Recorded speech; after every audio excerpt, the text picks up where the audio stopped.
right, everybody. Hello. Welcome to Fox 5 Live. Happy Monday. Hopefully everybody had a good weekend. Make sure the audio is going out correctly here. Hold on one sec. I'm trying to make sure things are working. Check, check, check, check. All right, if you can't hear me, I think you all should be able to hear me. If you can't hear me, shout at me. But according to this, the audio should be going out. All right, anyway, I hope everybody had a good Monday morning, and hope everybody had a good weekend. It was great. It was great here in Washington. We actually had a record high yesterday at Dulles, tied the record high from 2006 of 62 degrees, which is low for records. But Dulles' records don't go back as far as other places. So we are tracking what is a warm-up, and we're tracking what is a storm system that's going to bring us some rain. So let's get to it. All right, here we go. Here's what's going on. Big picture. You can clearly see where the storm is. I mean, this is what we call low-level water vapor imagery. Look at that spin. Beautiful, beautiful spin. Storm center, you kind of got one here, and then another one's kind of developing up here. And it's going to be a double load centered storm. You're going to have one low, which is going to be called an occluded low. And then you're going to have another low develop again up here to the north, and these guys are going to come across here later on tonight and bring us some showers. Now we do have a warm front, so cold front kind of goes down like this. That's the sharp cutoff you see, and then we do have a warm front kind of draped across the region here. That could kick up an isolated shower, but shouldn't be a huge deal here today, and most people aren't going to see it. What most people will see is the rain that comes with the cold front that's going to be moving across later on tonight. Look at the moisture. So every storm has what we call a fetch. It's a moisture fetch, where it's grabbing moisture from. Moisture for this storm system is coming all the way from the Pacific Ocean. Look at that. See how you can trail the blue all the way across, and it gets wrapped up and out and around. Beautiful, beautiful storm system there. Here's what it looks like on, let's see here, what other options do I have? I believe I wanted to show the visible satellite, because you can see, once we scroll on through, and I'm going to add this out. There we go. So there's what it looks like on Viz. There's your low pressure. There's your cold front wrapping around it, and look out in front. Now we are getting some breaks in the clouds. They're pretty thin down to our south, so we could definitely see some sunshine here in Washington as we work our way through the day today. But as we head into the evening hours, this sky is going to get closer, and that's the thicker cloud deck out ahead of the cold front. And that's going to bring the clouds back, and will bring the best chance for rain as we head into the daytime hours tomorrow. Let's do current radar out there, because again, one or two, and I'm being awfully picky here, maybe down just south of Frederick, Maryland. Maybe there's a little area of shower activity, light drizzly activity out there right now. Maryland Panhandle, same kind of thing. But generally speaking, it's more clouds than anything. But we are seeing some breaks. I mean, look right there. You got a break. You got thinning of the clouds out here. So I do think we're going to get into a little bit of sun this afternoon. Just probably not a ton of it, but it'll be enough to get those temperatures up into where we're expecting, in that 60s later on this afternoon. Now, before I leave radar, back things up, because this guy was packing a punch this morning. There were actually tornado watches out through central Arkansas and Louisiana. No watches or warnings that I'm aware out right now, but this line could kick up an isolated thunderstorm, even as it comes through our region late tonight, really more early morning commute hours tomorrow. It could kick up a thunderstorm here and there. But it's nothing I'm terribly concerned. More than anything, it'll just be some rain, which will, as always, when these areas of low pressure out here go too far to the north and the cold front gets stretched along the mountains, you're going to get pockets of dry air mixing in with this cold front. So I don't expect the line to look like this when it comes through. It'll probably be more broken, and I think a decent amount of the modeling is showing that. This is the GFS. Showing the rain coming through right in time for the morning commute. That's 7 o'clock tomorrow morning.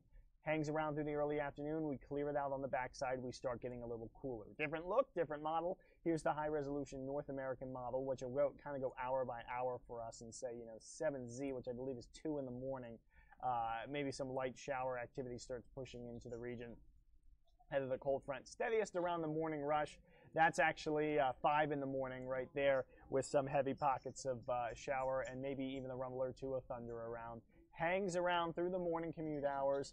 We get the actual front through here, or at least the leading edge of the front through here, around 10 o'clock in the morning. That's 10, 11 o'clock. There it is, sharp cold front. It comes through, and then we should start to shut off the moisture machine, and we will start to clear things out a little bit after that. And again, you see the snow moving into the mountains. You'll get some upslope snow showers, no doubt. West Virginia, mountains of Maryland. Nothing of concern here in D.C. because it's not storm-driven energy making those snow showers. It's air being forced to rise as it hits the mountains. So not concerned with any of those snow showers crossing the mountains. But what that does mean is that colder air is pushing in behind the storm. So big area low pressure goes up, and behind it you wrap around a northwest wind. It will get a little breezy tomorrow evening as cooler air comes down. But it won't be the epic cold that we had, say, last week or a week ago. There's your temperatures across the nation right now as things sit, because we are watching the warm-up. Temperatures already in the 60s in parts of Virginia, just north of Richmond, 61. Here in D.C., 56. But you can clearly tell where the storm is on this map, right? I mean, erase that. Area low pressure, somewhere up in that neighborhood. Behind the storm comes the cold. In front of the storm comes the warmth. That's generally how storms work in this region of the world. So track is important. So if this guy had been down here, had been instead down here, then guess what? All this is cold and we're getting snow instead of rain. So when storms go up through the Great Lakes like that, we keep it warm. That's just generally how things work here. And we will keep it warm today. We'll keep it warm even tomorrow, because even as you wake up in the morning tomorrow, there's a halfway decent chance that we'll have a couple of places awfully near that 60-degree mark early tomorrow morning here in Washington. Storms sort of right, well, now actually the center of the storm would actually be kind of up here. Front comes through early, but the leading edge of the coldest air is a little farther back to the west. So while the front will cross, we should clear out into sunshine and keep it a little warm into the early afternoon, even though the front's crossed, before the cold air starts to spill in really as we head past the sunset hours tomorrow evening. And then we're not getting in. Look, there's your epic cold. Like we had last week. It's staying up here around the Hudson Bay, but we'll have at least enough of a wave of cold coming down that it should get temperatures back to where they should be for this time of year, which is in the 40s during the afternoon. And, it's going as low as 20s in the morning. We'll probably have some pockets of 20s, but 30s to certainly start your day here in Washington. But yeah, 20s for the suburbs coming up. And then guess what? If you go out towards the end here, we start to warm it up a little bit as we get towards your weekend. So we're kind of going through a 3-day cool down, and I don't really want to call it cold because compared to where we've been, it won't be as cold as that. But we do have at least a little bit of cooler weather on the way for the end of the month. What about the long-term stuff? What are we looking at in terms of, is winter coming back anytime soon? Or are we going to be dealing with a big-time cold air outbreak anytime in the near future? Not with this week, probably not next week, but I think beyond that, things will start to get more interesting. So this is upper level pattern. I'm going way above our heads, 500 millibars for the weather geeks out there, but for the rest of us, just know I'm dealing with upper level patterns that are well above our head. I'm not looking, so obviously here is where we are. We're right here, circled in that red box on the eastern mid-Atlantic. I'm not looking there, and I had to remove my picture so I can show you where I'm looking. I'm not looking there for where I'm getting hints that the cold's coming back. I'm looking up here, well, not just up there. I'm looking here, and I'm looking up there. So kind of that zone in there is the area I'm looking at to see what's going on there, because that will determine what is coming down in our direction. This right here is not good for cold air getting in here, and neither is this guy up here, those two little blue balls you see. Those being where they are, do not mean a lot of cold air is going to be heading in our direction. That little blue guy right here is that storm going up to the north tomorrow, but you'll see once it gets by, behind it, the reds will return. That's another ridge building in as we head into your Friday, Saturday, Sunday, which means guess what? We're warming it up once again for this weekend. I think we'll have some storminess to contend with, so I'm not sure it's going to be the nicest weekend, but we will at least warm it up. Also, big trough in the west, big trough in Gulf of Alaska. Those two features there, and lack of any sort of block up around Greenland mean cold air is not going to be able to hold itself down here after a day or two during the middle of this week. we'll kind of do the same thing, it looks like, as we head past this coming weekend into next week. There is a wave that wants to try. One model did say, hey, there could be an area of low pressure out in front that gives us some snow. I'm skeptical on that, mostly because I'm lacking any sort of strong block up here. Things aren't awful, but I'm lacking the really strong blocks that I like to see. You'd need to build this guy a little bit farther back, and you'd need to let these height fields expand up into northwest Canada a little more, which would allow this guy here to dig a little more, which would give me more confidence. But based on this and the fact we're coming out of a warm pattern, I wouldn't say that it's anything to get too excited about. Now, we'll watch it, of course, but as of this time, I'm not too excited about that. Heat comes back once again after that little wave goes through as we head into February, but then things start to get interesting, because notice what's gone if you've been watching. We've lost our blue little ball of energy out here. Instead, we're starting to see ridging pop up. Still troughing out here, which is bad for getting cold into the east, but what this looks like a setup for is cold starting its charge down south that will eventually head east to me. And watch as I continue to run out through the end of the model here. Watch this red out here. Pay attention to where this red goes out here, because if this red box, this upper level ridge, pushes its way eastward, then you're going to take this trough, which is where the cold air is spilling into, because you're basically taking the cold air from there and pushing it south into that trough. You'll push that east as well if that guy comes east. So let me scroll on out through the end of the model here. There we go.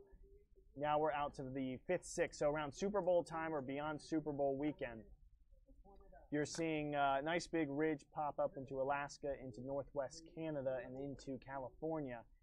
Now this cold is starting to dip down into the Midwest, and it's trying to come east. So I think that you're starting to see the early signs of the cold recharging, which is basically what it's doing in the next 2 weeks. And I think as we get beyond Super Bowl weekend, the cold's going to come back, and I think that once again, just like we saw in December, because I can't really show it, but back in December we had a very similar look to the modeling here, 15 days ahead of our next cold air outbreak. I think we're starting to see signs that the cold air is going to come back, and the cold air is probably going to lock in as we head into the middle portion of February, probably middle 2/3 of February.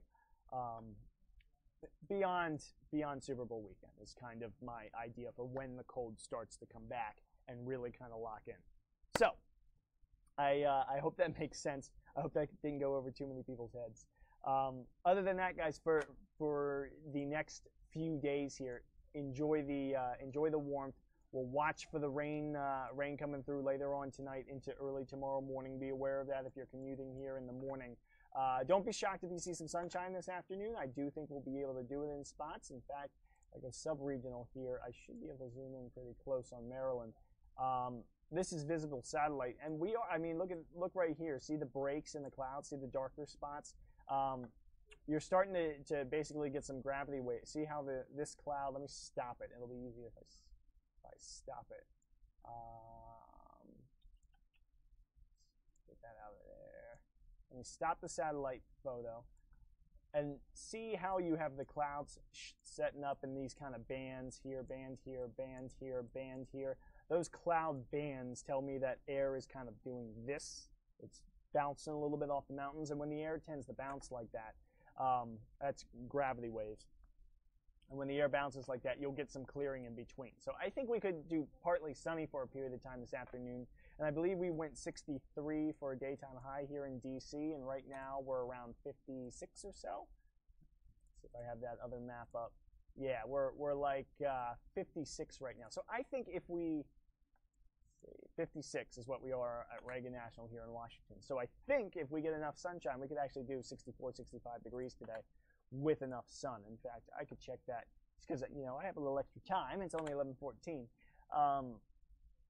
Check and see if indeed we could actually do some warmer temps today, is what I'm thinking. So we'll go here, we'll check the 2-meter air temps, and the latest HER gets us up to, yeah, look at that. So this current model is the highest resolution model we have, and it gets us up to 66, 67 degrees today. So if we do indeed clear out and we have some halfway decent sunshine getting through, then yeah, we could make mid-60s later on today. So fingers crossed for that, because that would be really nice. All right, that's really all I wanted to go over today, guys. So generally speaking, it's a quiet week for the weather department. I mean, yeah, we have rain to contend with tomorrow, but after that, things get really quiet here. And then we're just playing the waiting game. We're waiting on the cold to come back so that I'll have snow to start talking about and some other stuff to start talking about. But we have to wait on that, and it's going to take a couple of weeks. So other than that, enjoy your warm-up if you're enjoying it. I just took down my Christmas decorations this weekend outside because finally it was manageable enough that I could stand outside for 10 minutes without getting frostbite. So I'm enjoying the break. My heat pump is enjoying the break. I'm sure my heating bill is going to enjoy the break as well. And then we will reconvene as we get closer to February, and we'll talk about the next wave of cold that's going to be coming down into DC. All right, guys, that's all I have. Molly's going to be back in a couple of minutes with your news headlines, including some breaking news. I'm not sure where it is, so I don't want to mention it.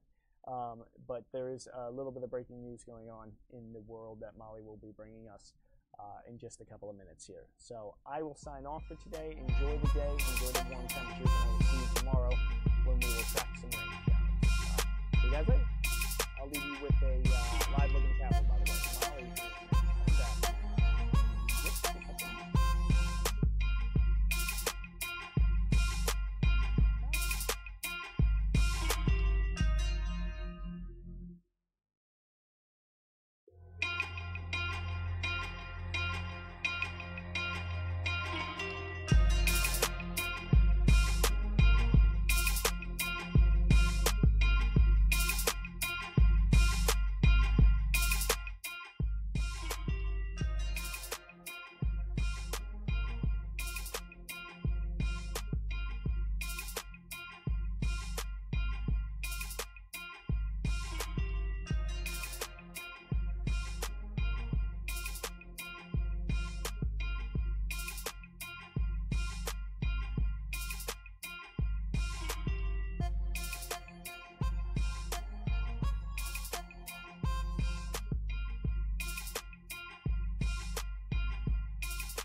All right, hey guys, welcome to Fox 5 Live on this Monday, January 22nd. We're so happy to have you in this new week. I'm wearing my yellow. I'm happy. I'm chipper. We had a great weekend with a ton of sports, and we'll talk about that coming up. But first, of course, what's on everybody's mind, especially here in DC, guys, as we're talking about it in the DC newsroom, is the government shutdown. And it is a real thing. We're in day 3 of the shutdown. Essentially, Congress had until midnight on Friday to cut a spending deal. The Democrats wanted to include protections for undocumented immigrants who have been in the U.S. The Republicans said later, not now, and they did not come to an agreement.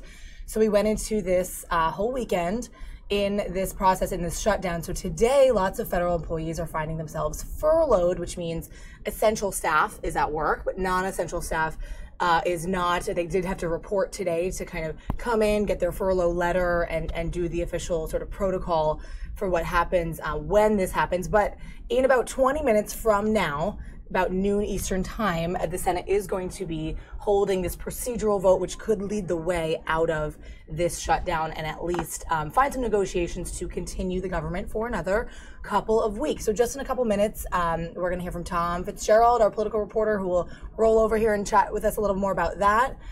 We have a live look at the Senate floor right now to kind of see what they're discussing. So we'll keep an eye on that to make sure we catch whatever goes down at noon. But right now it looks like Nancy Pelosi is speaking. We have the Senate floor. We also have continued coverage of the Larry Nassar trial, you guys, in Lansing, Michigan. I thought that was going to be going on last week and sort of conclude. Turns out more victims are coming forward about sexual abuse from that doctor at Michigan State University. So lots to chat about today with regards to that. And we'll go back to the shutdown for now. We'll kind of take a look inside the Senate floor. We'll see what Tom can add for us. But if you're joining us in the chat, or you're joining us on the stream, welcome and thanks for hanging out with us. We're going to do just kind of be bouncing around a mishmash of video, whatever is going on live, so you can kind of see what is important and what is happening both here in the nation's capital and really across the nation for what is live. So let's take a look inside the Senate floor, guys. We're going to be keeping our eye on this because, like I said, in about 16 minutes now, there will be something held, some type of steps will be taken, like I said, to lead its way out of the shutdown. So we'll see if the shutdown continues into tomorrow and possibly into the week, or if it does, they find some agreement and they wrap it up. Once again, there's a live look from C-SPAN inside the Senate floor where things will be kind of rustling and happening in just a few moments. So as you have questions or comments or thoughts on all of this, please do join us with that and contribute in our live chat, guys. We're going to be following this for the next couple hours, as well as some other social media stories, viral videos, and other trends that have happened today and over the weekend. So lots to talk about. So anyways, thanks for hanging out with us, guys. Good to see you on, and we'll be back in just a second.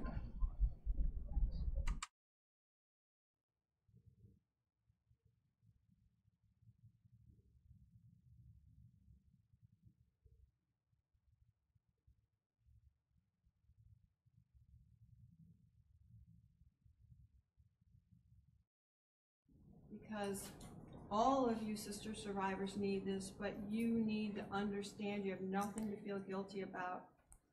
Telling us your thoughts, what you've been feeling, empowers you and countless other children who haven't been able to come forward.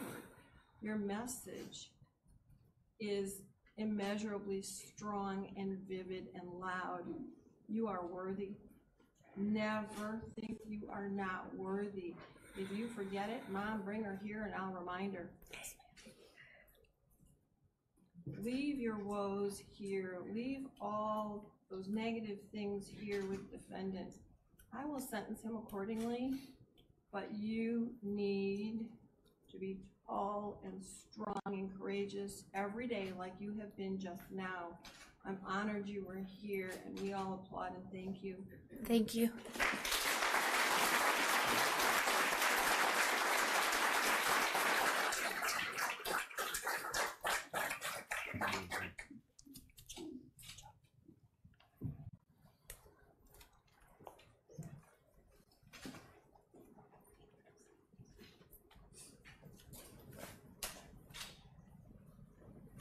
Your Honor, the next two speakers are going to come up together, and they do wish to remain anonymous, so I will ask the media not to identify them for all cameras.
All right, guys, we're back inside the newsroom, and I know a lot of you are joining the stream wondering what is up with the government, because we're here in D.C., and you're looking at a live shot of the Senate floor.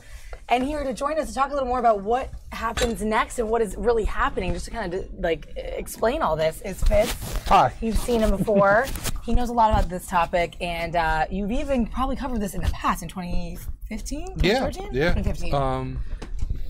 Yeah, I mean, this is not the first government shutdown we've had. So just to get right to where we are this morning and why we're looking at the Senate right now, at noon, there's going to be what we call a procedural vote.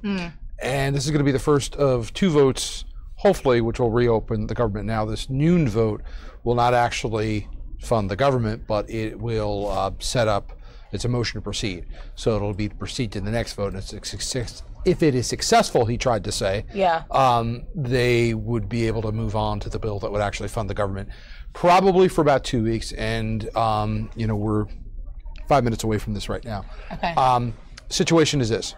The Democrats would not vote for the funding bill last week because it did not include a solution to DACA, the Deferred Action for Childhood Arrivals, the illegal immigrants that were brought here as children, about 700 to 800,000 of them. So the government shut down at midnight on Friday. So Saturday the government was shut down, Sunday the government shut down, today the government is shut down. Over the weekend, and this morning, they have appeared to hammer out, we think, a framework where they will go and vote to fund the government for 2 weeks. So this would take us, I have to look at my calendar here. This would take us roughly to February. Did they say 8th, or was it that's not exactly Well, that's why I'm looking at my calendar. Right. February, February 8th. So that would take us about 1 full week. Yeah. It's about 2.5 weeks. Okay, 2.5. All right, so February 8th would take us to Thursday, February 8th. Now, if you get to February 8th, what's coming after February is March. And March is when the DACA protections expire. So Democrats are probably not going to bite on an apple today that would perpetually fund the government past that deadline, because they still want to keep that ship to use as a negotiating tactic in order to get the DACA protections kept in place. So the best case for the government reopening today would be that they get into a situation where they agree with the Republicans and the Democrats that they will address the DACA situation after they reopen the government. McConnell said today from the floor earlier this morning that they will give them a promise to address that as soon as they get the government reopened. Okay. So both, politically what this will do is allow both sides to walk away from this with something, all right? Republicans get the government reopened, Democrats get government reopened, the country gets the government reopened. Democrats are able to go out there politically and say, well, we fought for DACA and we were, willing to shut the government down for it. Right. The Republicans are able to now point the finger at Democrats and say, they shut your government down because they thought it was more important to not fund the government in favor of protections for illegal immigrants. So that has value politically to both sides.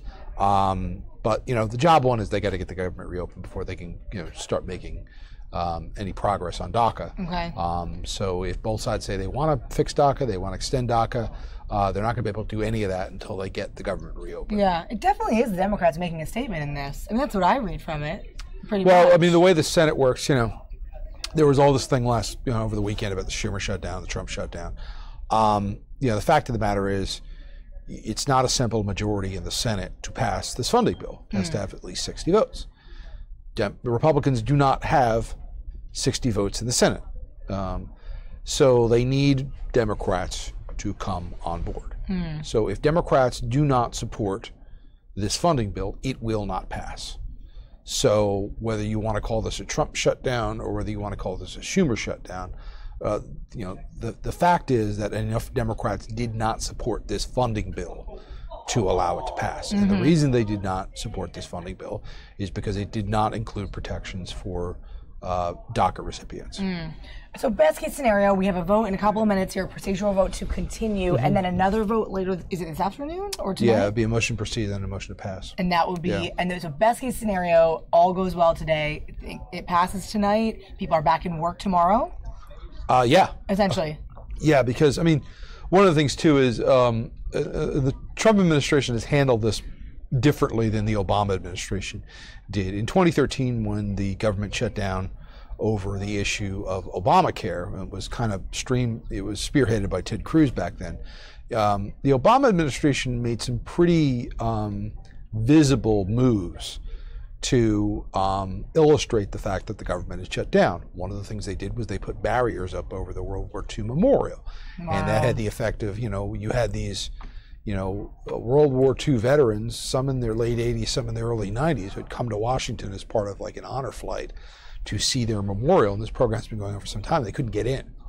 So, wow. You had this situation where you had these senior citizen veterans who had come to Washington, D.C., and they couldn't visit an open air memorial, which a lot of people couldn't understand. As we've said, and I think we've unfortunately covered enough of these government shutdowns now that I think people are familiar with the fact that essential services don't shut down. The United States military does not shut down. However, they don't get paychecks. And, nobody gets into military service to get rich. You just don't. It's not an easy life, either the job itself or what goes with it.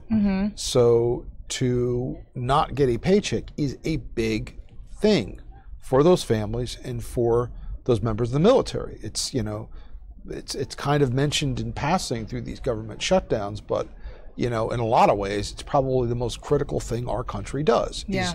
Is take care, or we're supposed to take care of, our servicemen and women. Yeah.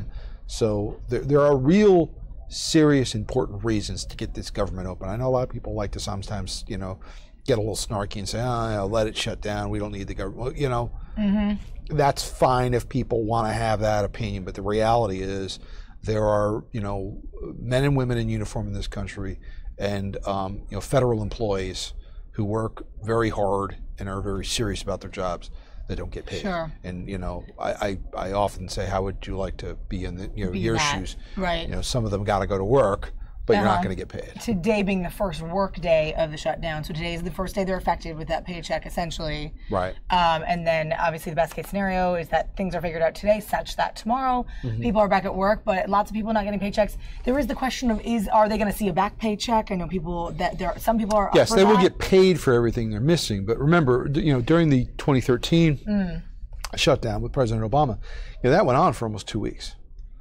Right. So, I forgot that was long. And if you're like any other family, you're either, waiting on checks, or you got to make a payment, or you've got a car payment or insurance payment. To do stuff with, It becomes a problem. You start missing paychecks, or you start missing money out of your paychecks. Yep. It becomes a problem in the cash flow of your business. So, it's also just not a good way to run the world's largest democracy. Right. The long-term answer to this is they come up with a regular budget procedure through regular order. It's been so long since we've done that now, I almost kind of forget what that was like. But if this hasn't taught them by now that they need to return to regular order, I don't know what will. So I'm going to have to leave. All right, he's going to go to noon. Okay. They just announced that Okay. they're switching to the House floor. We're going to watch this vote. I'll be back to tell you what happened. Thanks, Fitz. Yeah, he's going to analyze this for us. And if you're just joining us on the stream, we're talking about the government shutdown, guys, which is in day 3 of happening, the first work day. Like we said, the first official day that federal employees are supposed to be in work, but they aren't, or many are not. And it's definitely a big talker and a story today as we watch this procedural vote. We'll watch it happen. We'll see what happens and see if they're able to move forward to this other afternoon vote, which will be the official vote. And then best case scenario, things go as planned. It gets voted on. It passes, and employees are back at work tomorrow. But Fitz will be back to sort of analyze what happens. This is a live look at the Senate floor. We'll see if we can get the House up as well, so we can start to talk about that as well. So take a look.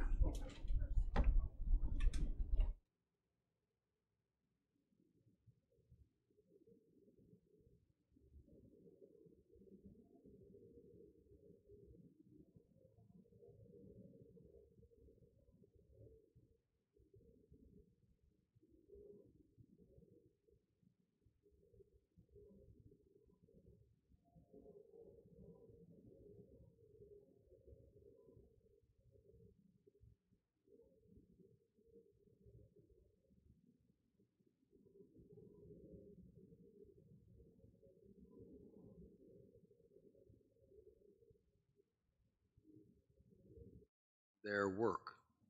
Grace this assembly with the resolve to be faithful in its tasks, responsible in its actions, and fervent in its desire to serve a nation which, so many hope, will live beyond the current difficulties into an ever greater realization of both justice and freedom.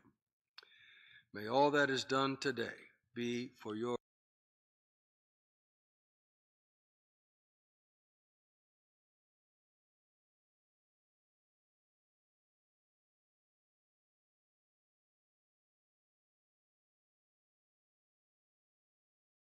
for your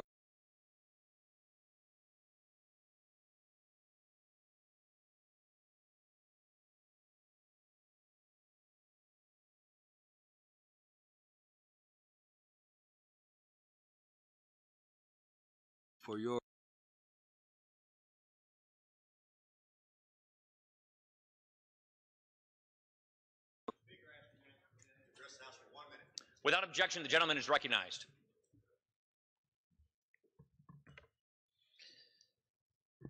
Mr. Speaker, members have been given access to a top-secret memo by the House Permanent Select Committee on Intelligence regarding the Foreign Intelligence Surveillance Act. The memo is disturbing. Mr. Speaker, for years I've worked to rein in FISA's abuse of Americans' constitutional rights. The memo, along with supporting evidence from other government agencies, should immediately be declassified.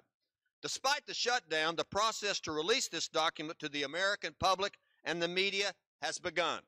There is also an overclassification of documents by government. They have nothing to do with national security. The American people and the media must see what our government is doing in secret without America's knowledge. The memo is proof that government cannot be trusted. In the words of Thomas Jefferson, educate and inform the whole mass of people.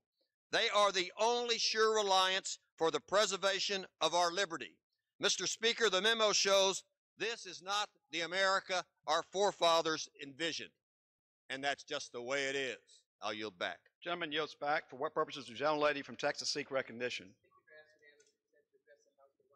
Without objection, the gentlelady is recognized for 1 minute.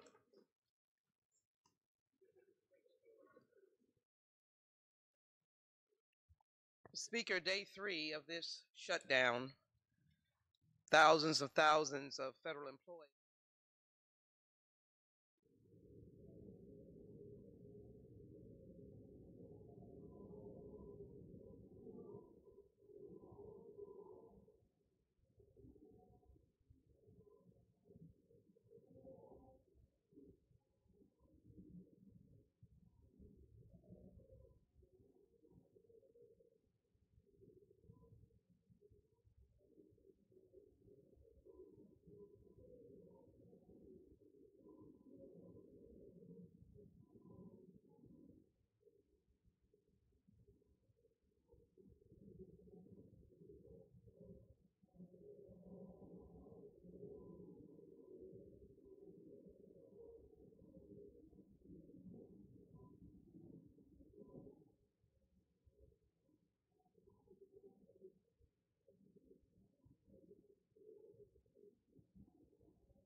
All right, guys, so you're watching the Senate procedural vote down in the lower left-hand corner of your screen here. It's just sort of a look inside on the Senate floor. That's all going on right now. We're going to see what happens there and then have Fitz join us back to kind of talk about what went on and what we can expect going forward. On the right side of your screen, a look at the House floor. They're in normal session. They're normally going on as planned, and they're debating various topics. So they're there in session. We're going to listen in to see what they have to say as we watch this coverage of the Senate floor and that procedural vote going down.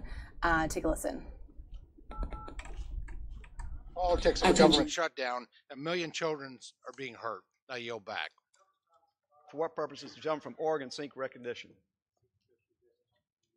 Without objection, the gentleman is recognized for 1 minute. Thank you, Mr. Speaker. I share the frustration of the American public who overwhelmingly support protecting young dreamers, authorizing the Children's Health Program and the community health centers that serve them, funding government long-term, not week to week. Part of the solution is obvious. Donald Trump should not be in the negotiations. Mr. Speaker, this weekend, South Carolinians saw the damaging impacts of the Schumer shutdown. 2,200 service members in the South Carolina National Guard who had drill schedule were forced to go home after driving across to the state from all over the Southeast. I know firsthand of the disruption as a Guard veteran myself and grateful dad of 3 sons who have served in the Guard overseas.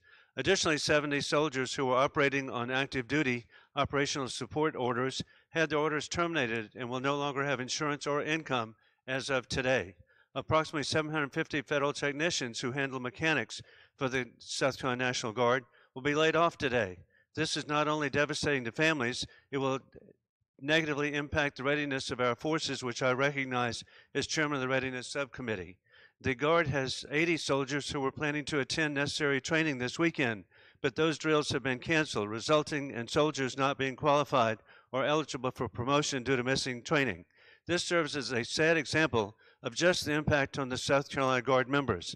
Senate Democrats need to stop holding military funding hostage. In conclusion, God bless our troops, and we'll never forget September 11th and the global war on terrorism. Gentleman's time has expired. For what purpose does the gentleman from Arizona seek recognition? Gentleman is recognized for 1 minute without objection.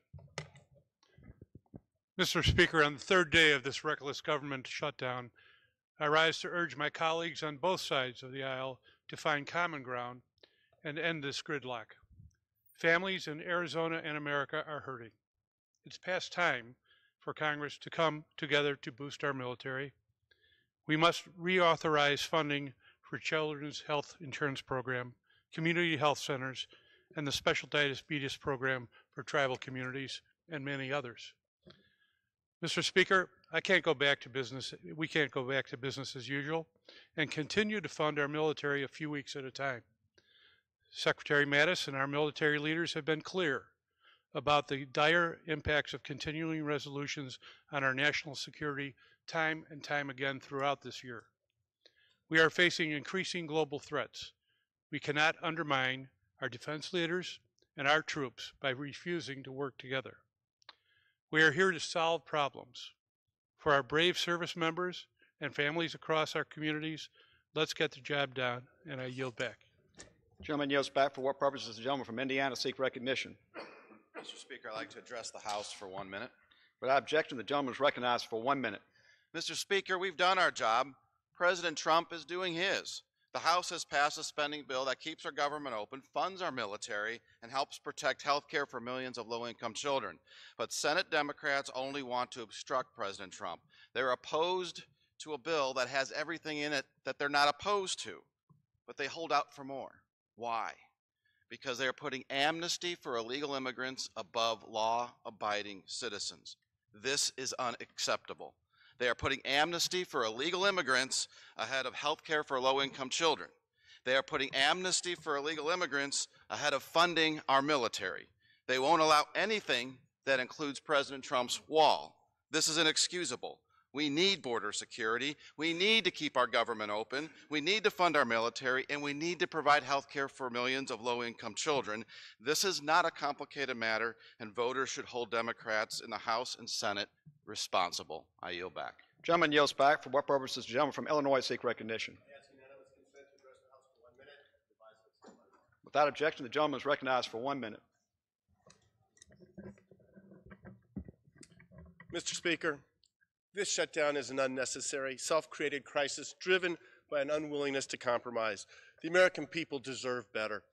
There are bipartisan solutions available, solutions that responsibly fund our government and address the urgent priorities from children's health and community health care centers to Dreamers to disaster relief.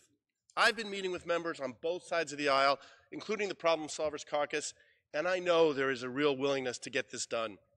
What we need is congressional leadership and a president willing to negotiate and allow a vote. We're almost 4 months into the fiscal year with no budget. We've passed 3 continuing resolutions since September, but we cannot continue with these endless short-term patches. They are irresponsible, hurt our nation, and hamper our military's ability to plan for the future.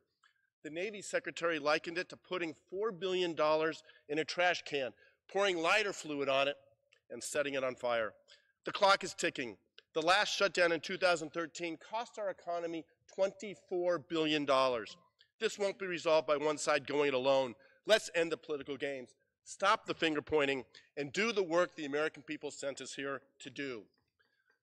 Mr. Speaker, I ask unanimous consent to bring up H.R. 4872, the End the Shutdown Act of 2018, a continuing resolution that would immediately reopen the government while negotiations can continue on a budget agreement that adheres to parity and on other critical issues.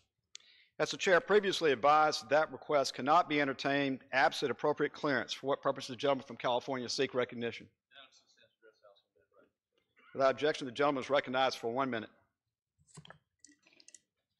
Mr. Speaker, we're now into 60 hours into the Schumer shutdown, only because Senate Democrats, and I think House Democrats would like to join them, in forcing through an unfinished, hurried immigration policy.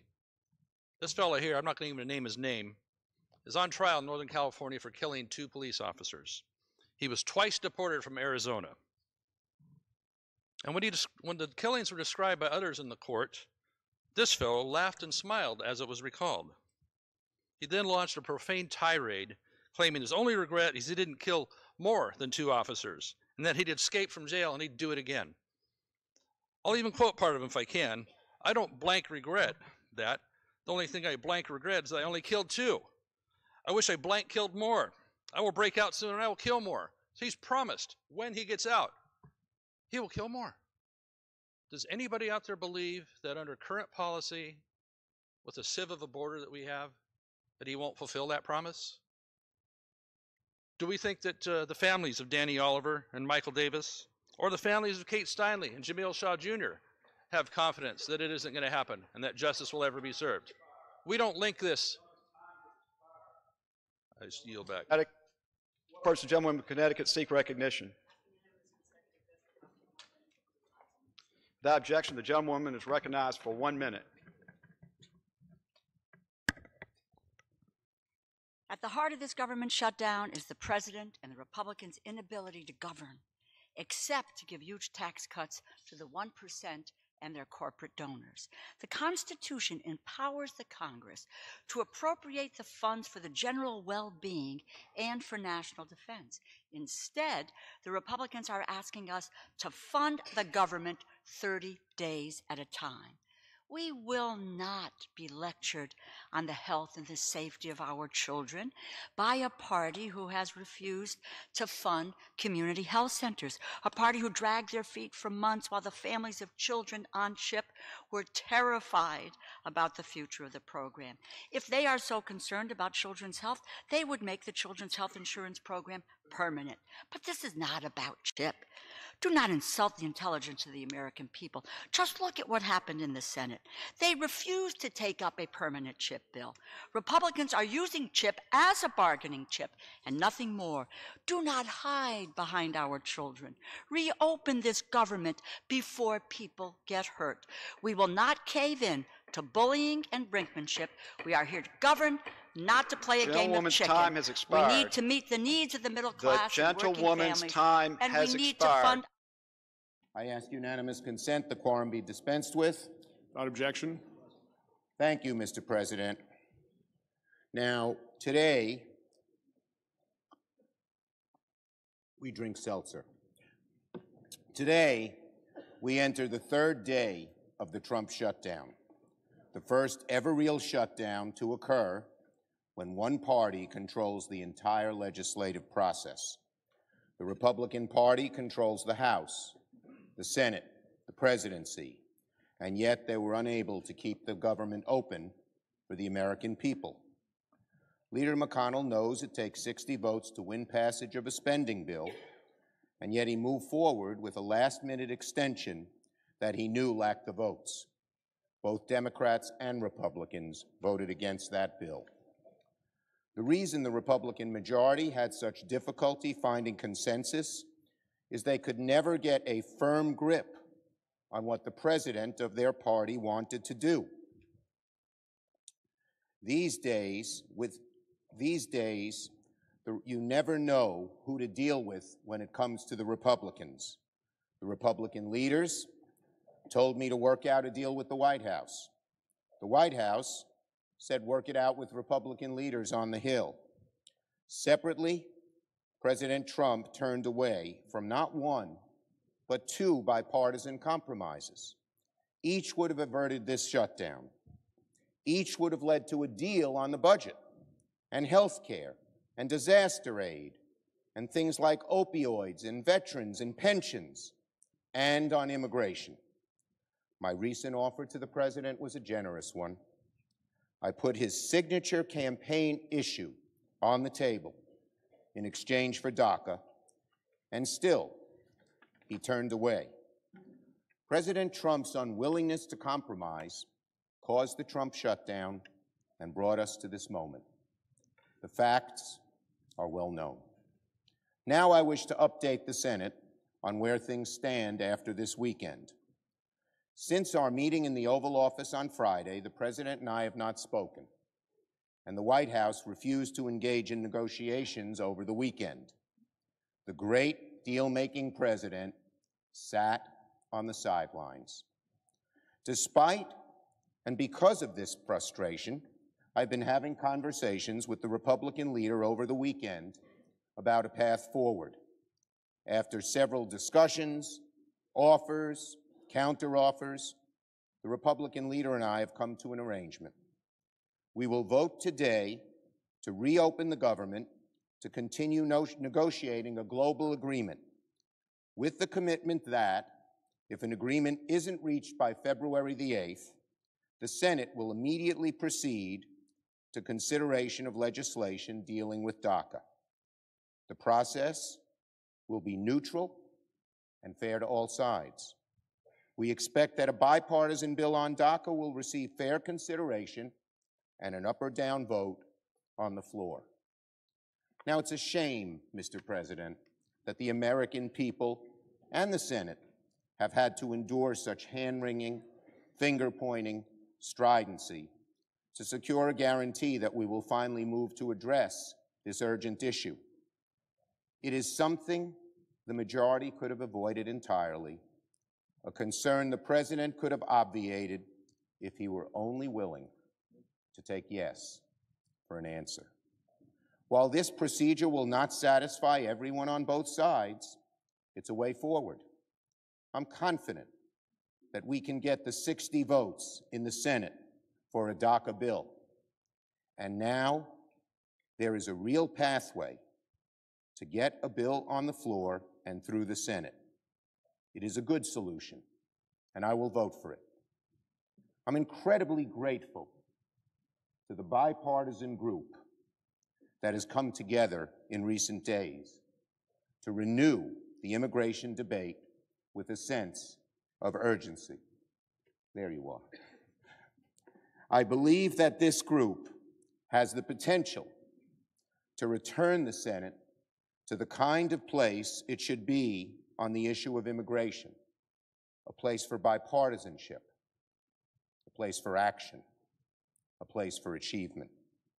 The bipartisan group, in a very fine way, filled the glaring absence of the President in these talks. I expect the Majority Leader to fulfill his commitment to the Senate, to me and to the bipartisan group, and abide by this agreement. If he does not, of course, and I expect he will have breached the trust of not only the Democratic senators, but members of his own party as well. Through these complicated and lengthy negotiations, Democrats have always sought to be reasonable, to act in good faith, and get something real done. Despite all of our entreaties, the President was obstinate. Despite bipartisan support for DACA, the Republican majority dithered. The Senate has muddled along for too long, content to delay action on our most pressing challenges until the very last moment. That ends today. The Republican majority now has 17 days to prevent the Dreamers from being deported. Mr. President, we have a way to address the fate of the Dreamers, starting right now, instead of waiting until March, with the minority and the moderate middle empowered to bring a bill to the floor instead of being held by the most strident anti-immigration voices in the Republican caucus. And we, on our side of the aisle, will continue to fight as strongly as we can for the Dreamers in the weeks ahead. I say to all Americans, urge your senators to vote yes on the bipartisan compromise when it comes forward. Write, tweet, email, phone, visit, do everything you can so we can finally pass this bill. In a few hours, the government will reopen. We have a lot to do. The issue of the Dreamers demands resolution. A budget must be written. Health care has to be addressed. Relief provided to disaster-stricken parts of our country. Pensions and opioids, veterans, child care, all have to be taken care of. The Trump shutdown will soon end, but the work must go on, and it will. Thank you, and I yield the floor. Go ahead, go. Mr. President. The Majority Leader. I want to thank the Democratic leader for his comments and his indication that he intends to support the measure before us. I think if we've learned anything, during this process, it's that a strategy to shut down the government over the issue of illegal immigration is something the American people didn't understand and would not have understood in the future. So I'm glad we've gotten past that, and we have a chance now to get back to work. And therefore, Mr. President, I ask unanimous consent that the mandatory quorum call be waived. Is there objection? Without objection. The clerk will report the motion to invoke cloture.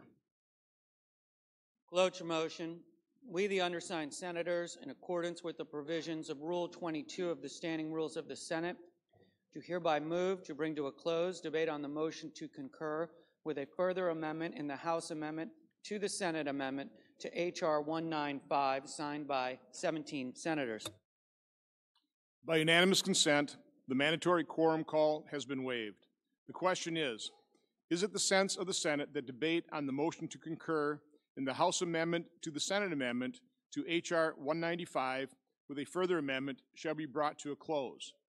The yeas and nays are mandatory under the rule. The clerk will call the roll. Mr. President, before we call the roll, I ask unanimous consent that the Democratic whip be allowed to address the chamber for 3 minutes with the gracious approval of the Majority Leader. Is there objection? Without objection. Mr. President, let me thank you very much and thank the Majority Leader for this opportunity. And let me thank my friend, my colleague, and our leader on the Democratic side for his passionate personal commitment to this issue involving the Dreamers and DACA. He has been by my side, and I've been inspired by his leadership from the start. And let me thank my colleagues. So many of you cast a vote that was very hard and very difficult. because you believed, as I did, that the issue of immigration, the issue of the Dreamers, is the civil rights issue of our time. You stuck your necks out and said, I'm willing to go on record even if it's going to be hard to explain back home, and I will never forget that. The question now is how we move forward. What I have seen here on the floor of the Senate in the last few days is something we have not seen for years. Constructive, bipartisan conversations and dialogue on the floor, not just about this issue, which is obviously front and center, but about the future of this institution and what the Senate will be from this point forward. That to me has been encouraging because it says to me that we do have an opportunity to work together. My special thanks to Senator Susan Collins, my friend, and Senator Lisa Murkowski for joining with Jeff Flake and joining with Lindsey Graham and joining with Cory Gardner and others who've been working on this issue for so long to try to make a positive impact on this debate so that we can move forward. I cannot tell my colleagues how many have come up to me from the other side of the aisle and said, we're with you on this issue. We want to help you get this done. Each of them has a little different take on what that means, but I do believe them. And I do believe we have this opportunity to move together. Now comes the test, the real test, as to whether we can get this done, whether we can be the Senate again, whether we can return to a regular order on the floor and constructively have a debate. For some of you, it'll be the first time you've ever seen it. But believe me, it's worth the price of admission, all it took for you to come to the United States Senate. So now we have to stand together. My last word is this. We have gathered the largest bipartisan group of senators to ever commit to moving forward on the DREAM Act and immigration. We have a process. I want to thank Senator McConnell for explicitly saying today it will be a level playing field. It will be open to both sides. We will move to the issue, as you characterized it this morning, of DACA and immigration. Thank you for doing that. I believe that that sets the stage for us to work together. For the first time in 5 years, we will have a debate on the floor of the Senate on the DREAM Act and immigration. To all the dreamers who are watching today, don't give up. I know that your lives are hanging in the balance on what we do here on Capitol Hill and with the White House. 3 weeks from now, I hope to be joining you in celebrating the passage with you and your families and your communities of a measure which will strengthen America and give you an opportunity to be part of our future. Mr. President, you. The clerk will call the roll. Mr. Alexander. Aye. Ms. Baldwin. Mr. Barrasso. Mr. Bennett. Mr. Blumenthal.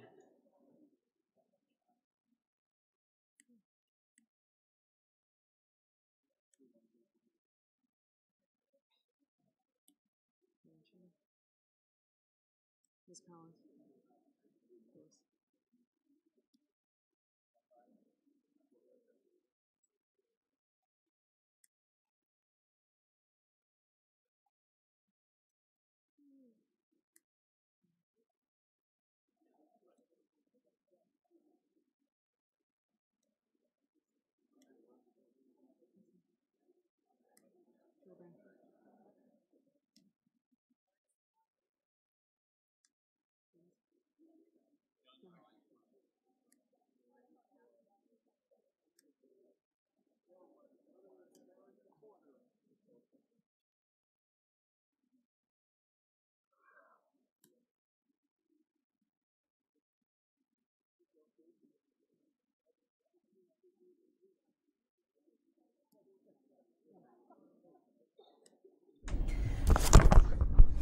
All right, guys, so as the Senate is now voting, let's get a little recap as to what just happened. Or we have some more. What's happening is the government's going to reopen. So what we just watched was I got my wire on you. Yeah, I'm sorry. Senator Chuck Schumer, Democratic Minority Leader, took to the floor first. He opened up with kind of some of the talking points that Democrats have been pushing the last couple of days. You know, restating the fact that the Republicans have control of the House and the Senate and the White House, and this is the first time the government is shut down where, you know, one party has controlled all three of those things. However, he then did move into the meat and potatoes of what we're looking at right now, which is that he announced that not only he, but enough Democrats will vote to reopen the government in this first procedural vote, and then they will. And then the next one. So both. Yeah. So basically what he announced is they have a deal in place. It is going to be until February 8th. And at that time, they have an assurance from Majority Leader Mitch McConnell that they will move forward with a bipartisan bill to address the DACA recipients. Okay. So for 3 days, we shut the government down over something that they could have agreed to 3 days ago? at any point. Yeah. Over the last, not just 3 days, over the last 3 months. Mm-hmm. They could have agreed to this when the president announced that he was ending the program.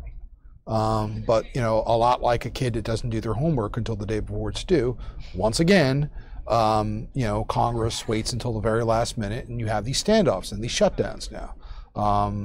So, the good news is that it appears that we're now moving towards reopening the government. There's not going to be a long-term shutdown here. A big hope would be that there would not be any interruption in anybody's checks, anybody's livelihood, especially in the military. Normal essential government operations never did shut down. So even though we call it a government shutdown, it's parts of the government shutting down. It's not the entire government. Essential services, things like the military, intelligence, national security interests, those have always stayed open. But it looks now like we'll be able to return to some semblance of order. But again, remember, this is only for the next 2 weeks. So not to rain on the parade, Right. however, but this is really not the way to be running a government 2 weeks at a time. So is it safe to say then that this 3-day was sort of just a statement to be made by Schumer and his Dems? It was politics, It was politics. on, I would say, the Democratic side. Yeah. Democrats chose to do this. They chose not to support this bill over DACA. And if you look at some of the polling that has gone on this weekend, the American people, we know this. I won't start quoting poll numbers, but Americans do not like government shutdowns. And they also do not see a connection over why you're shutting down the United States government over the issue of illegal immigration. And that issue being, why are you shutting down the government in order to secure protections for illegal immigrants? That was why the Democratic Party went into this. They may have read some of those tea leaves over the weekend and realized this is not long-term going to go over as well as they thought it did. But they got what they wanted out of Mitch McConnell, which was an agreement to move forward on this. However, whether you needed to shut down the government to reach that point is debatable. So if they're saying, so now we know Democrats have aligned to vote in this procedural vote, and then later this afternoon they're saying they will vote for it. Yeah. So we have 2 weeks, or up until February 8th, of government is in, ready to go. What happens on the 8th? What can we say from that on? If they don't have an agreement for DACA and they have not figured out how to separate that from the continuing resolution, we're right back where we are right now.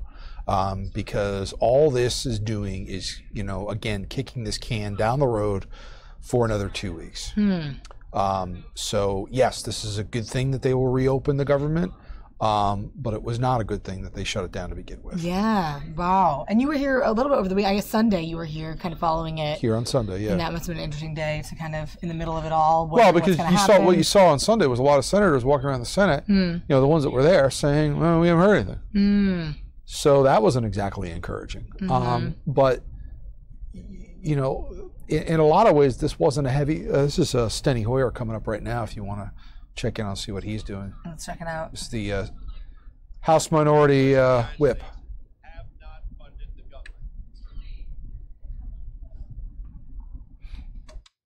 Secondly, we also are here because there are a number of issues on which I think there is agreement in both houses that have not been brought to the floor, irrespective of the majority's will.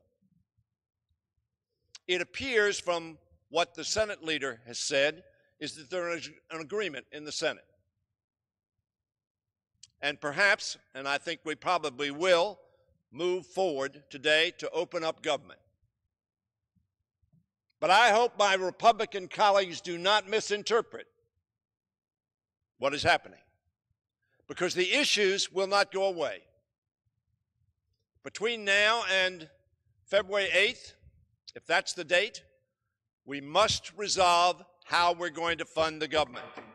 That is what has held us up. and we must bring to this floor a bill to protect people that the President of the United States said we ought to protect. Let's do it. Let's do our work. I yield back the balance of my time. Gentleman's time has expired. For what purpose does the gentleman from Colorado seek recognition? For unanimous consent to address the House for 1 minute. Without objection, the gentleman is recognized for 1 minute. All right. Okay, so the vote's proceeding in There it is. in the Senate right now. That was Senate Minority Whip Steny Hoyer. Hoyer, obviously, part of the Democratic leadership in the House of Representatives, and also, a longtime representative from the state of Maryland. Making a point there that the reason that they did it was to get protections for the DACA recipients. However, that in a couple of minutes we expect is going to be in the rearview mirror here if we can get the Senate vote that we're expecting to have, and it's proceeding right now. I don't know if you want to bring up. Sounds like they're getting to the end of this. We could maybe keep the mics up if you keep your end up as well too. Yeah, sure. We get the vote going on here. Mr. Wicker. So they're at the W's. Mr. Wyden. Mr. Young.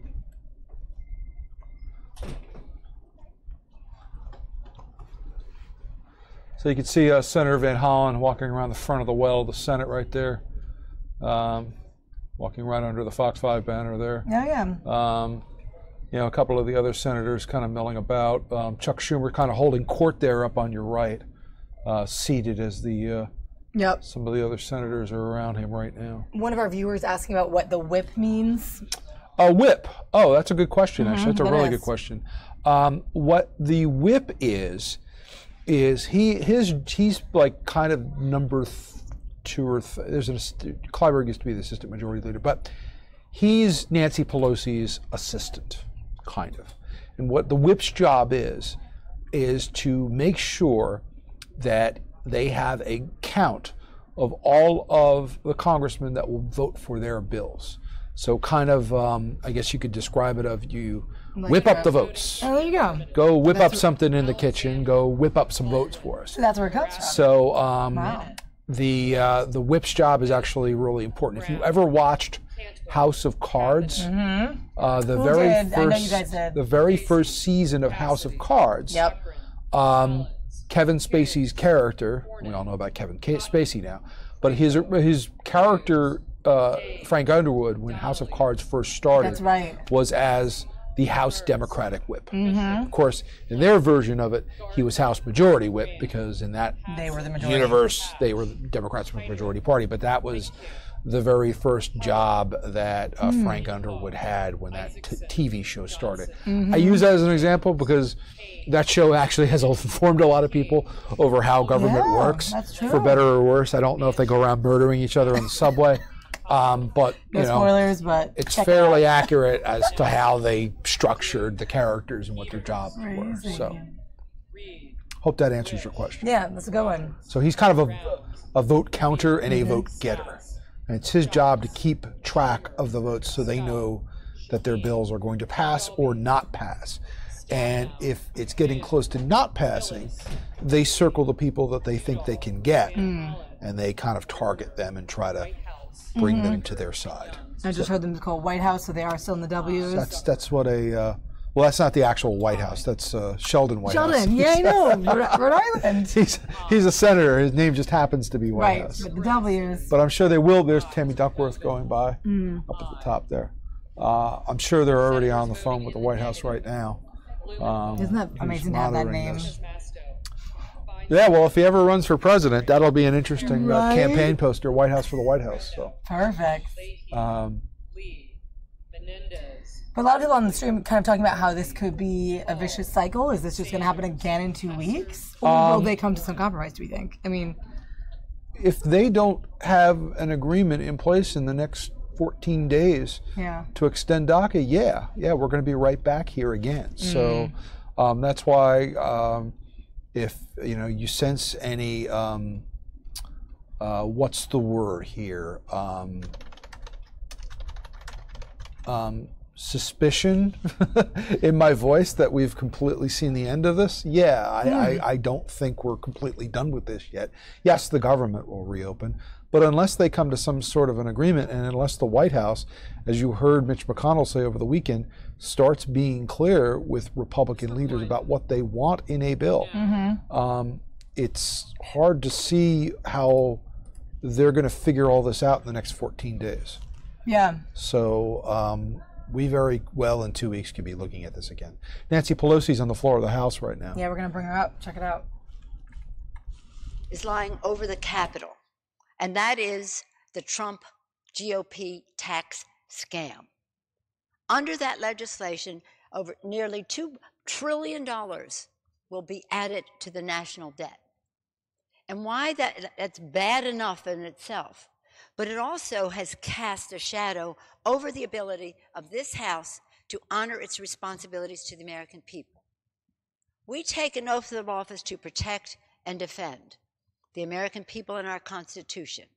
We know that as our first responsibility, and we stand ready to join in funding our military to do that.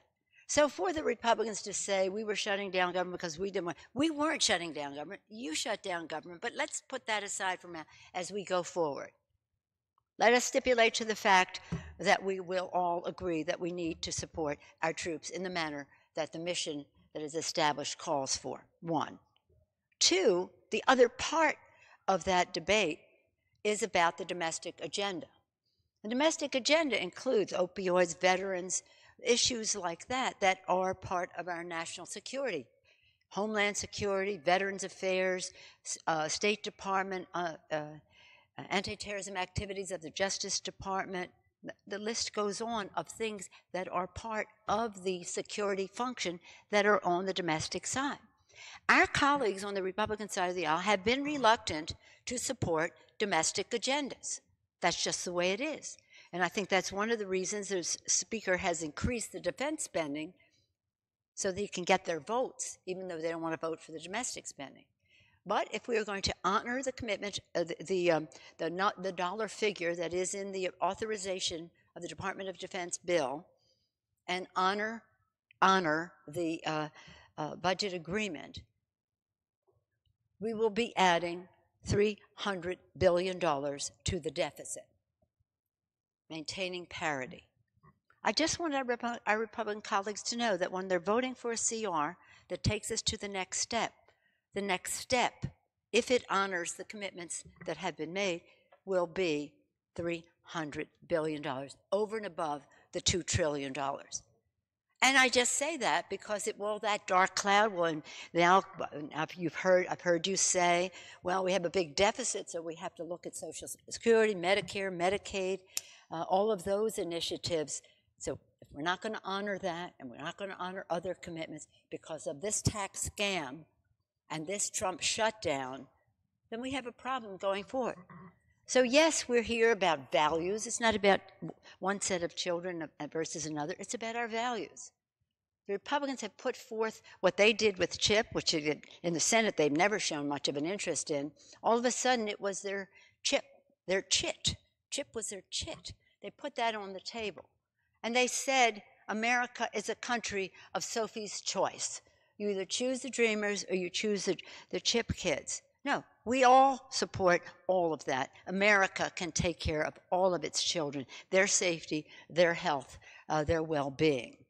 So, the dark cloud of the tax bill, a real problem as we go forward in the decisions that we have to make to meet the needs of the American people. So as Mr. Hoyer said, this is a budget debate. The Dreamers part of it is a part of that has come into it, but if never were a dreamer on the face of the earth, thank God there are dreamers, but if there never were, we still have this challenge. The lack of interest on the part of Republicans in the House to vote for a domestic budget that meets the needs of the American people, using the excuse of the budget deficit, which didn't seem to bother them when they gave away the store to the richest people in the country, the top 1% and corporate America. So as we face this decision today, it's a no drama event as far as I'm concerned. The Senate Democrats got movement in terms of getting a commitment on how we go forward on the budget and how we go forward on Dreamers. Good for them. Our members will make their decision about how they wish to vote. But understand this, this isn't just about the Dreamers. This is about who we are as a nation in terms of honoring our what we care about most in our country and how we put that into a budget in terms of fighting the opioid epidemic, meeting the needs of our veterans, especially in terms of infrastructure, issues that relate to All right, so as Nancy Pelosi is speaking here, is it rude if I'm on the phone while we're talking? No, we're getting more info from some of the stats coming in, and we know that how many votes are in right now? Well, they have enough votes. They have at least 78 yeas. So official breaking. So it's passing, Yeah. Which we expected it to do. We expected it.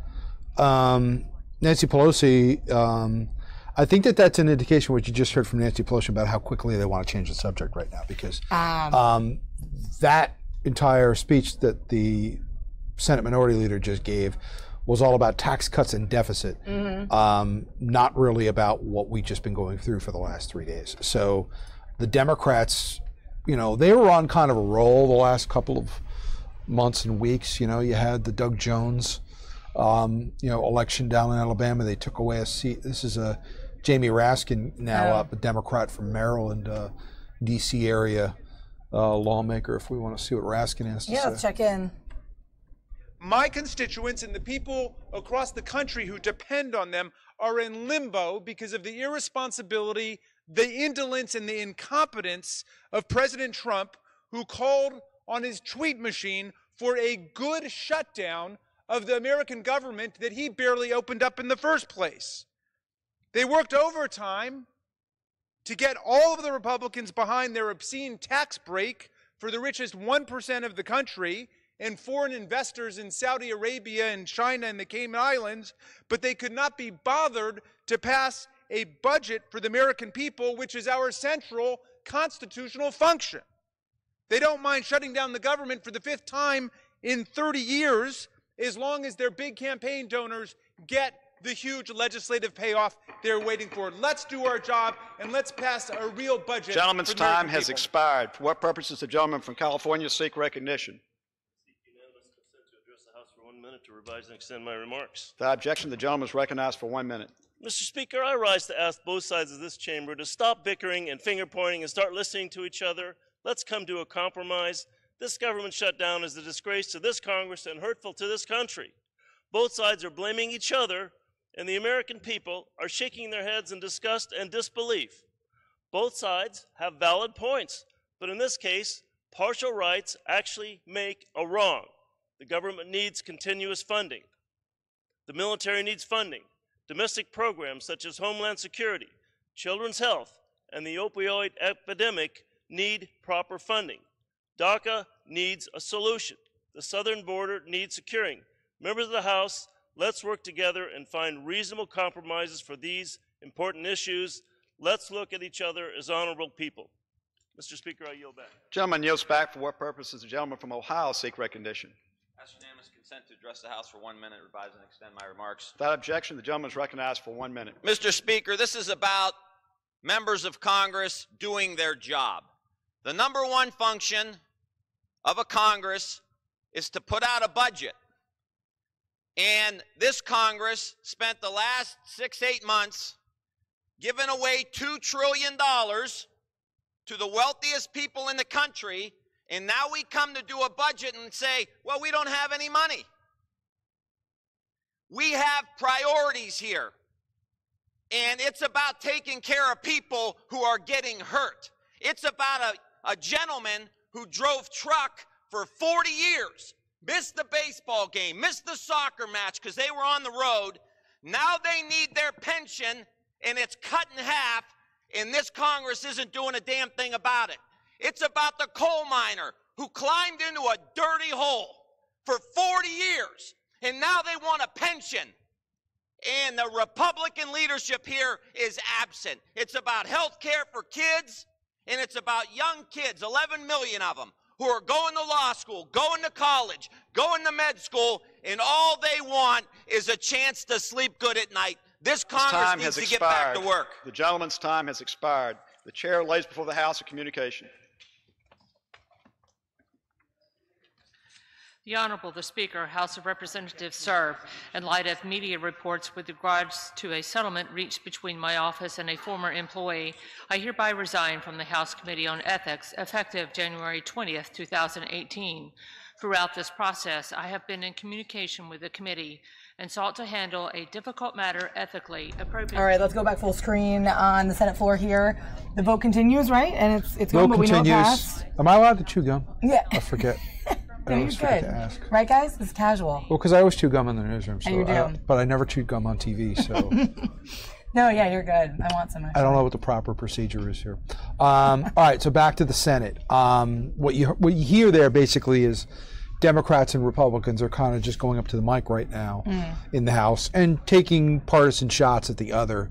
You know, for all the dysfunction we saw in the House last year, the House was able to, you know, kind of proceed and do its business last week and get that continuing resolution to the Senate. It's in the Senate where this, you know, hit the wall. So the vote is proceeding. What we can tell you right now is that they have more than enough votes to advance this bill to reopen the government. So once they conclude the voting period of this, there will be a motion to pass, and you know we're at. I can't see. Yeah, we have the numbers over there. We were over 78 last time I looked, but we are moving forward towards reopening the government right now. And what will happen here? Chuck Schumer, will he make a statement at the end, or how does that work? Well, they will probably try to, as quickly as possible, move to, you know, a motion to pass, because of the fact that you don't really want to, you know, be dragging this out any more than it already has. So, you know, they've got all the senators in today, you know, with the exception, obviously, of Senator McCain, who's still recovering from cancer in Arizona. But, you know, they have more than enough senators there right now to get this done today.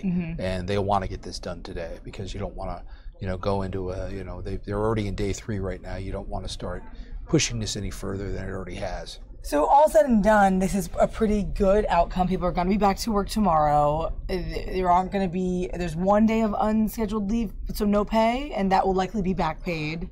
Anybody who was affected by this financially is going to be receiving back pay. You know, the concern was that if we had a situation like in 2013 where this, you know, dragged into a almost 2-week shutdown, you know, that was going to significantly affect, you know, government workers, the military pay, things like that. You know, what I would say the positive of this is if they can get this wrapped up on a Monday, you know, you had 2 days over the weekend where, you know, you were not in that situation where you had work days that were affected. You know, and the Trump administration, I would say to its credit as well too, has tried to make this as less painful as possible. Now, a lot of that has to do with political optics. You don't want, you know, the images that we had in 2013 of veterans being turned away from, you know, memorials that they were entitled to visit, or, you know, the image of, you know, people coming to Washington, D.C. and not being able to get into the Smithsonian. So the Smithsonian today actually is open. I was reading that. They were able to use some money from last year in order to keep the museum open. Now, what their position was is that they were going to look and see how they would have proceeded tomorrow, but it's looking right now like, okay, so we have some news here. Official on your screen there. We got the votes. So the yeas are 81, nays are 18. Should we bring them up? Here's Senator Ben Cardin. Process of ending this government shutdown. The government shutdown does not benefit anyone. Certainly doesn't benefit the federal workers who live in Maryland and the federal workers around the nation. The uncertainty that a shutdown brings, those that are exempted are asked to work without knowing when they would get a paycheck. Those that are on furlough don't know whether they'll ever get a paycheck or not. It's not in the interests of our federal workforce. It's certainly not in the interest of federal contractors who depend upon contracts that have been put on suspension. It's not in the interest of the public who depend upon governmental services, and it ends up costing taxpayers more money. So, Mr. President, I'm pleased to see that we're on path to end this shutdown, to get government back up and a path forward. I also am pleased that we've at least accelerated by 2 weeks the deadline for getting a budget done. Many of us have expressed major concern about continuing to operate under a continuing resolution. That makes no sense. We heard from the Department of Defense that they cannot keep our country safe on continuing resolutions. We know that agencies, when they're trying to plan their mission, cannot operate on continuing resolutions. For the public, continuing resolutions state that we're going to operate on last year's budget. It doesn't reflect this year's priorities. And that's what we should be doing every year. So in this case, the Republicans control the House, the Senate, and the White House.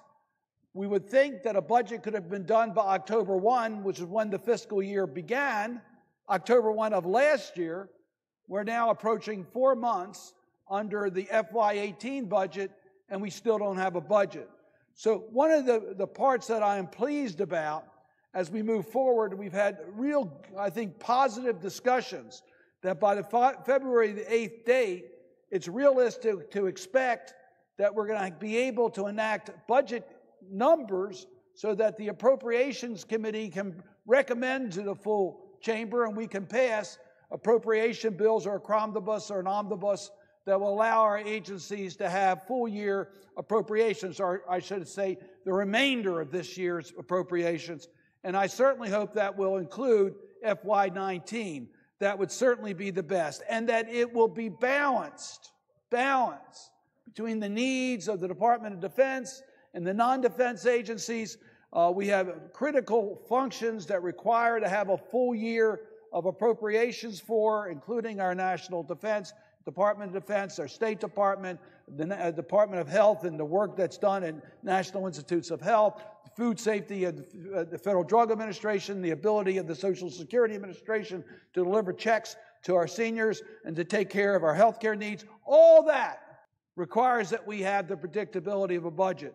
So I'm pleased that we were able, during this debate, I wasn't pleased we had a shutdown, but I'm pleased that during this debate, we had great discussions among Democrats and Republicans that we are committed to bringing out a budget by February the 8th so that we can give that type of predictability to the people of this country. That was one of the principal frustrations that many of us didn't want to go for another continuing resolution without knowing how we're going to deal with the budget. There are some special needs that we've had particular attention to that we really also need to get done by no later than February the 8th. One of that is the opioid funding. Opioid funding, clearly, it's in our national interest to recognize that we have a national crisis. Every community in the country is suffering from the opioid crisis, and we need to make sure that we give the wherewithal for the federal government to be a strong partner in dealing with this crisis. Many of my colleagues have talked about disaster relief. We certainly need to give help to the communities of Texas and Florida, the Puerto Rico, the wildfires of West. We know that we got to get that done now. We can't wait another month. Let us make sure that by no later than February the 8th, we've also dealt with that issue. I'm pleased in the legislation that we're considering now that we will deal with the Children's Health Insurance Program. I wish it was permanent. Rather than putting another deadline on the program, we should try to make this permanent. It's been bipartisan success program in all of our states, and the Children's Health Insurance Program needs further attention for permanency. However, the legislation that we're in the process of passing does not deal with community health centers. We know that most of our children, parents that are using the CHIP program are going to be using health centers. We need to extend the programs for our health centers. There are a lot of extenders out there, Mr. President, we need to act on. Just to mention one, the one that I've been interested in and have authored legislation deals with the therapy caps. Therapy caps mean that those who have the most serious needs for therapy services, those suffering from stroke, those type of injuries, are not able to get the full services, or at least threatened not able to get the full services because of a therapy cap. We've extended it ever since we put it into law. It should never have been put into law, the caps. but we also need to pay attention to it in this budget debate, and that also needs to be dealt with by February the 8th. My colleagues, we've brought up the serious pension issues that affect the workers in this country. That needs to be addressed. So there's reason to say that I'm pleased that the government's back up, or will be back up shortly, but we really need to negotiate and not operate under continuing resolutions. I think the amount of spotlight that's been put on these issues, we have a much better chance to get to these budget issues resolved through appropriations or a cromnibus or an omnibus rather than another continuing resolution. And then, Mr. President, there is the issue of the Dreamers that I have talked about numerous times on the floor of the United States Senate. The Dreamer issue is urgent. It's urgent. Many Dreamers' lives have already been affected and their lives have been changed as a result of President Trump's announcement last September, putting a 6-month time limit on when the Dreamers would be subject to deportation. That deadline occurs early March, but in the meantime, those that are up for renewal of status, there's been uncertainty as to whether they will be able to continue to reside here in America, that they'll be able to continue to have a driver's license or work.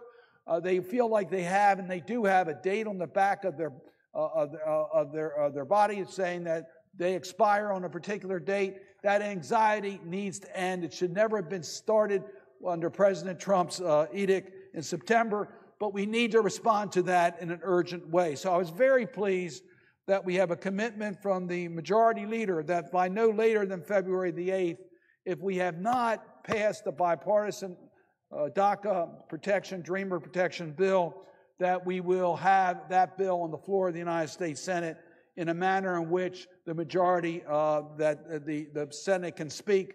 And I'm very confident that the compromise that have been negotiated with Senator Graham and Senator Durbin, we will be able to pass that bill that would protect the Dreamers. Yes, it does. What it does is it allows the Dreamer status to maintain and puts them in a pathway so they can have permanent citizenship here in the United States, and they know that their future is America. After all, it's the only country that most know. So that is certainly a very encouraging sign.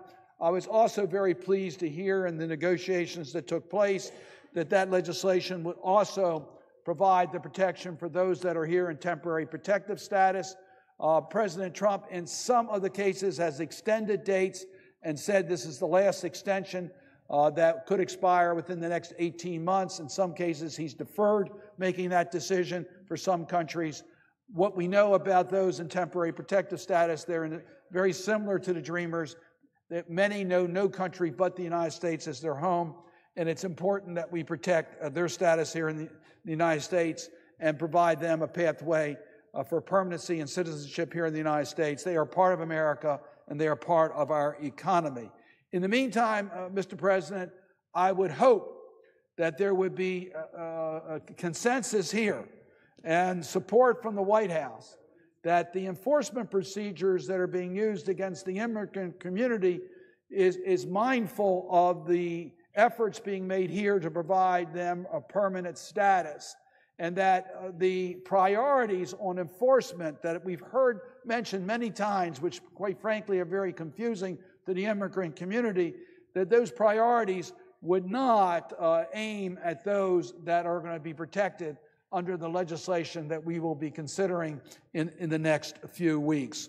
So, Mr. President, we all are pleased that we are now able to move forward to keep government open, that we have a commitment to deal with the budget of our country by February the 8th and the Dreamer issue by that date, that we've made real progress.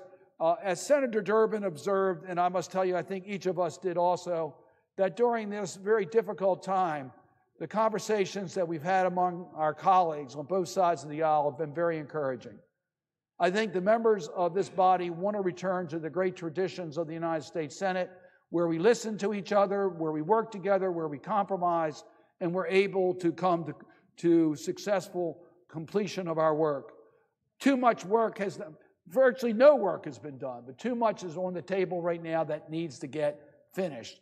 And let us take advantage of these next few weeks to show the American people that indeed we will work together in the best interest of our country, putting partisan politics aside, dealing with our budget issues, dealing with our immigration issues, dealing with our health care issues, dealing with our pension issues. We can do the people's work. Let's get that done, and let's start right now in getting that work completed. With that, Mr. President, I would suggest the absence of a quorum. Clerk, call the roll. Okay, so now what's happening? He just called the roll, so they're going to have another round of a quorum vote right now. You know what you heard Ben Cardin just say there was a little more expansive of an explanation about why the Democrats felt that this was something worth shutting the government down over, which we didn't quite get from Chuck Schumer when Chuck Schumer was initially took the microphone. You know, as we move forward from this, you know, you're now going to have to watch out for the spin on both sides. The spin from the Democrats about why they thought it was important to shut the government down over, you know, an issue like protections for illegal immigrants. And the spin from the Republicans over, you know, why they didn't, after expressing support for DACA recipients, give into it. Well, why didn't they advance in a more expeditious way a plan to fix this before it got lumped in with the continuing resolution to fund the government? Senator Joe Manchin and Senator Susan Collins, a Republican and Democrat from Maine and West Virginia, at the microphone. Coming up, here we go. On the theme, but it is it does reflect the approach that we suggested, which is that government would be reopened. We would all continue to work on the global issues that are still out there, such as budget cap. And if those issues were not resolved, then by a date certain, he would bring to the Senate floor a vehicle for the immigration issues to be resolved, including border security and the DACA or Dreamer population. So I think we helped shape it, but ultimately it reflected the negotiations of the two leaders. We never tried to write the bill in our groups. The Common Cause, Common Sense Coalition, our purpose wasn't sit in there and write a piece of legislation and say, here, put this up, this is what we want. It was basically, these people should be heard, and this process should work to have those people heard, and they should have their day. Now, the time constraints, we're all cognizant of the time constraints we're working under. March 5th is a drop dead. February 8th is another drop dead. So you got 2 dates you're working on right now. How can we make this happen? So can we concise that of what we agree on? Both leaders are working on this, what they can agree on, to put on the floor, kind of a open type of a process directed in one direction for the purpose of the DACA population. Time for one more. So are you expecting a vote prior to February 8th or after February 8th on the immigration bill? Which is it, before or after the 8th? Well, that depends on the outcome of the global negotiations that are going on.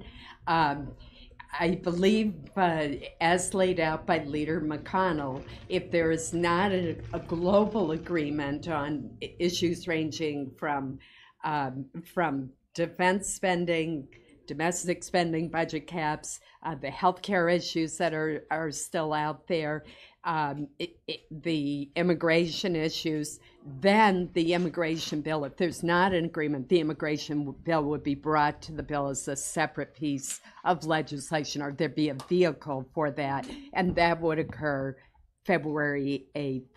Well, the whole thing is a 60-vote threshold. 60-vote threshold on caps. So Democrats have the ability or opportunity to make sure there's a process they're heard. That's what they're going to use in a reasonable way. Some people might be unreasonable in certain aspects of each caucus, but in a reasonable way, there's a process for it. That's what they demanded, and that's what they got. Mitch, I think, was very gracious in saying what he said today made all the difference in the world. His speech this morning opened up the avenue that we needed and the vehicle we needed to carry forth.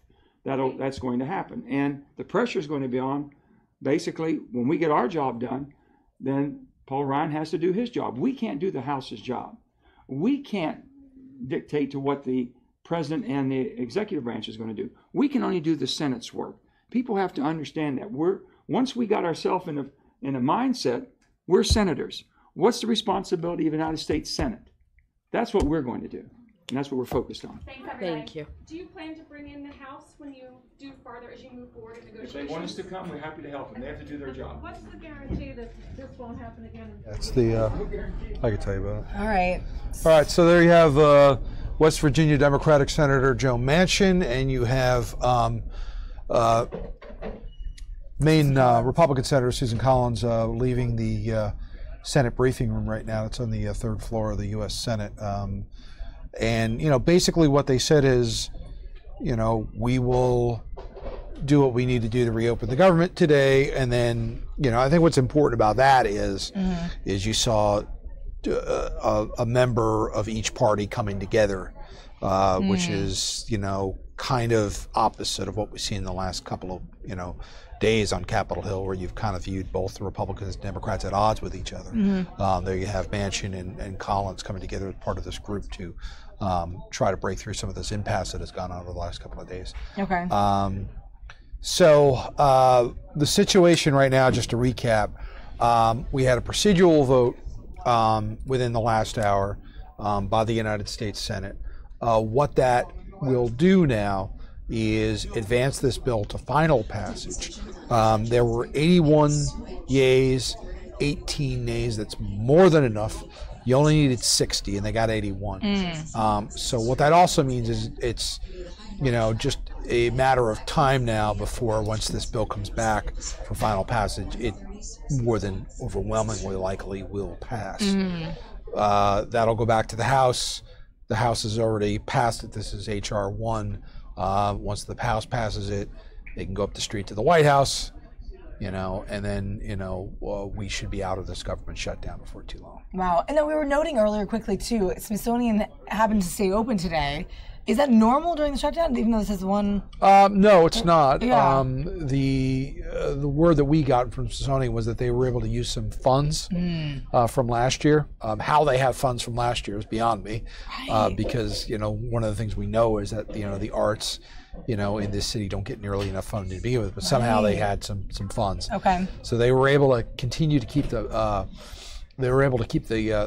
museums open today, and if what is going to happen is what we think is going to happen, there shouldn't be any problem moving forward, at least to the next 2 weeks as we go through this you know, period of time where they reopen the government up until February 8th. Smithsonian, I think national parks were okay based on their, that's what I was reading. Well, it depends. I mean, I had seen, you know, some areas that did get closed. I mean, the United States is a big place, so there physically may be some reasons, you know, where you can't maybe have full staffing and allow an area to be accessed open. But I would be going out on a limb to tell you that everything was shut down, because I don't believe it was. Yeah. You know, in fact, you know, the marching orders from the White House has pretty much been to the departments, where you can keep things open, try to keep things open, which is a marked difference from what happened during the last government shutdown, where, you know, they were closing off areas that probably could have stayed open. You know, the World War II Memorial was probably one of the biggest examples of it, because, you know, there was a lot of media there that day, you know, 4 years ago to show people trying to visit the memorial, which is open. You don't have to enter a building. Right, it's there. And it was gated off. They cordoned it off, I was wondering. Yeah. So some Republican congressman back then had kind of shown off and tore the barriers down. To make it was a bit of political theater that went on, but and, you know, twofold. I think the White House didn't want a repeat of that kind of scene on their watch, and on the other side, there was never really any point to it to begin with. You know, if you've got an open air memorial, it's going to be there whether or not the government is open or closed. Yes, you will not have the interpretive rangers there. You will not have the Park Service there, probably in the numbers that they were. But there was really no reason to do that during the last government shutdown, and the White House was probably wise to try to avoid a repeat of that again.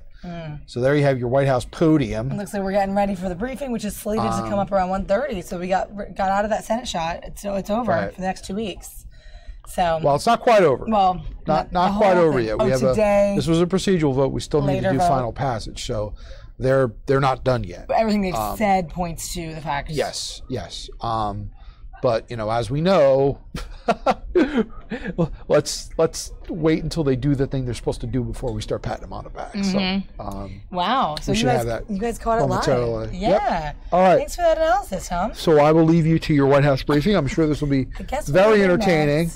Yeah, we're going to jump around, talk a little sports, a little social news from the weekend. Well, that's right. You're very happy about the Patriots. I am. I'm a Patriots fan. I am a New Englander, so I know there's like 95% of the nation does not approve of that, but is that true? It was. I mean, I don't know if that's true. That hate on dynasties and all that, and Well, I'm a Yankees fan, so this is what I can tell you about king of that. dynasty. This is what I can tell you about that. It doesn't matter. And Bill Parcells, when he was the coach of the Giants, when he used to come to RFK Stadium, they would get boos raining down on them. And he used to turn to his quarterback back then, Phil Simms, and say to Simms, they hate us so much they love us. Yeah. So the only reason people hate the Patriots is because you've been so successful. That's true. And it's not hate, it's envy. And those are two different things. Oh, you're right. You're right about that. I was going to say Those are two different things. You're right. It's envy. But what a football weekend it was. It was but they are two of the deadly sins. So yeah, I know. You've got to be careful about how far down you go those roads. Oh my goodness. All right. Well, that was that. We caught that live. We'll see kind of what happens into the afternoon. You'll be tracking that, and we'll talk about it more tomorrow. Absolutely. And go from there. Happy shutdown, everybody. Yeah. It's a holiday. I know. Not so good for some people. We'll see you. All right. Thanks, Tom. All right, guys, if you have been joining us on the stream, thanks for hanging out. I know a lot of you are asking some questions and offering some commentary as well. I've been trying to read through most of it. Some of you guys talking all about it, but that was that. So you caught it live. We just got out of that shot. Right now we have a shot of the podium here for the White House press briefing. Normally it is slated for a certain time and it doesn't actually happen on time. We'll see what time they come up, but for now we're going to take a quick pause and come back with a little news on sports and some other social media topics from the weekend. So we'll see you in a second.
Envy. All right, guys, we're back in studio here. You're looking at a live shot of the White House press briefing room, which is supposed to be coming up shortly. We're going to see if we get that in on time. But first, T, you're joining me to talk some sports. I know you guys want to talk about this because what Big, a weekend huge weekend. It Great. was. Yes, it was a. And I will say, and to a lot of you watching out there, maybe you're not interested in it in sports. Maybe that's not your thing. That's okay.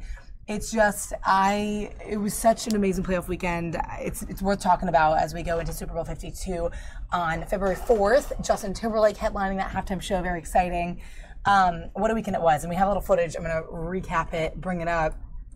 But I will say, let's see if I can bring this. The GOAT. What did you think of the weekend? The weekend was, for football fans, it was great. For Patriots fans, it was even greater. For the Eagles fan, it was the greatest. I think, so a lot of great stuff happened. Like you can see that Amendola catch, wow. That Even was though Raz crazy. had a surprised look on his face with that one.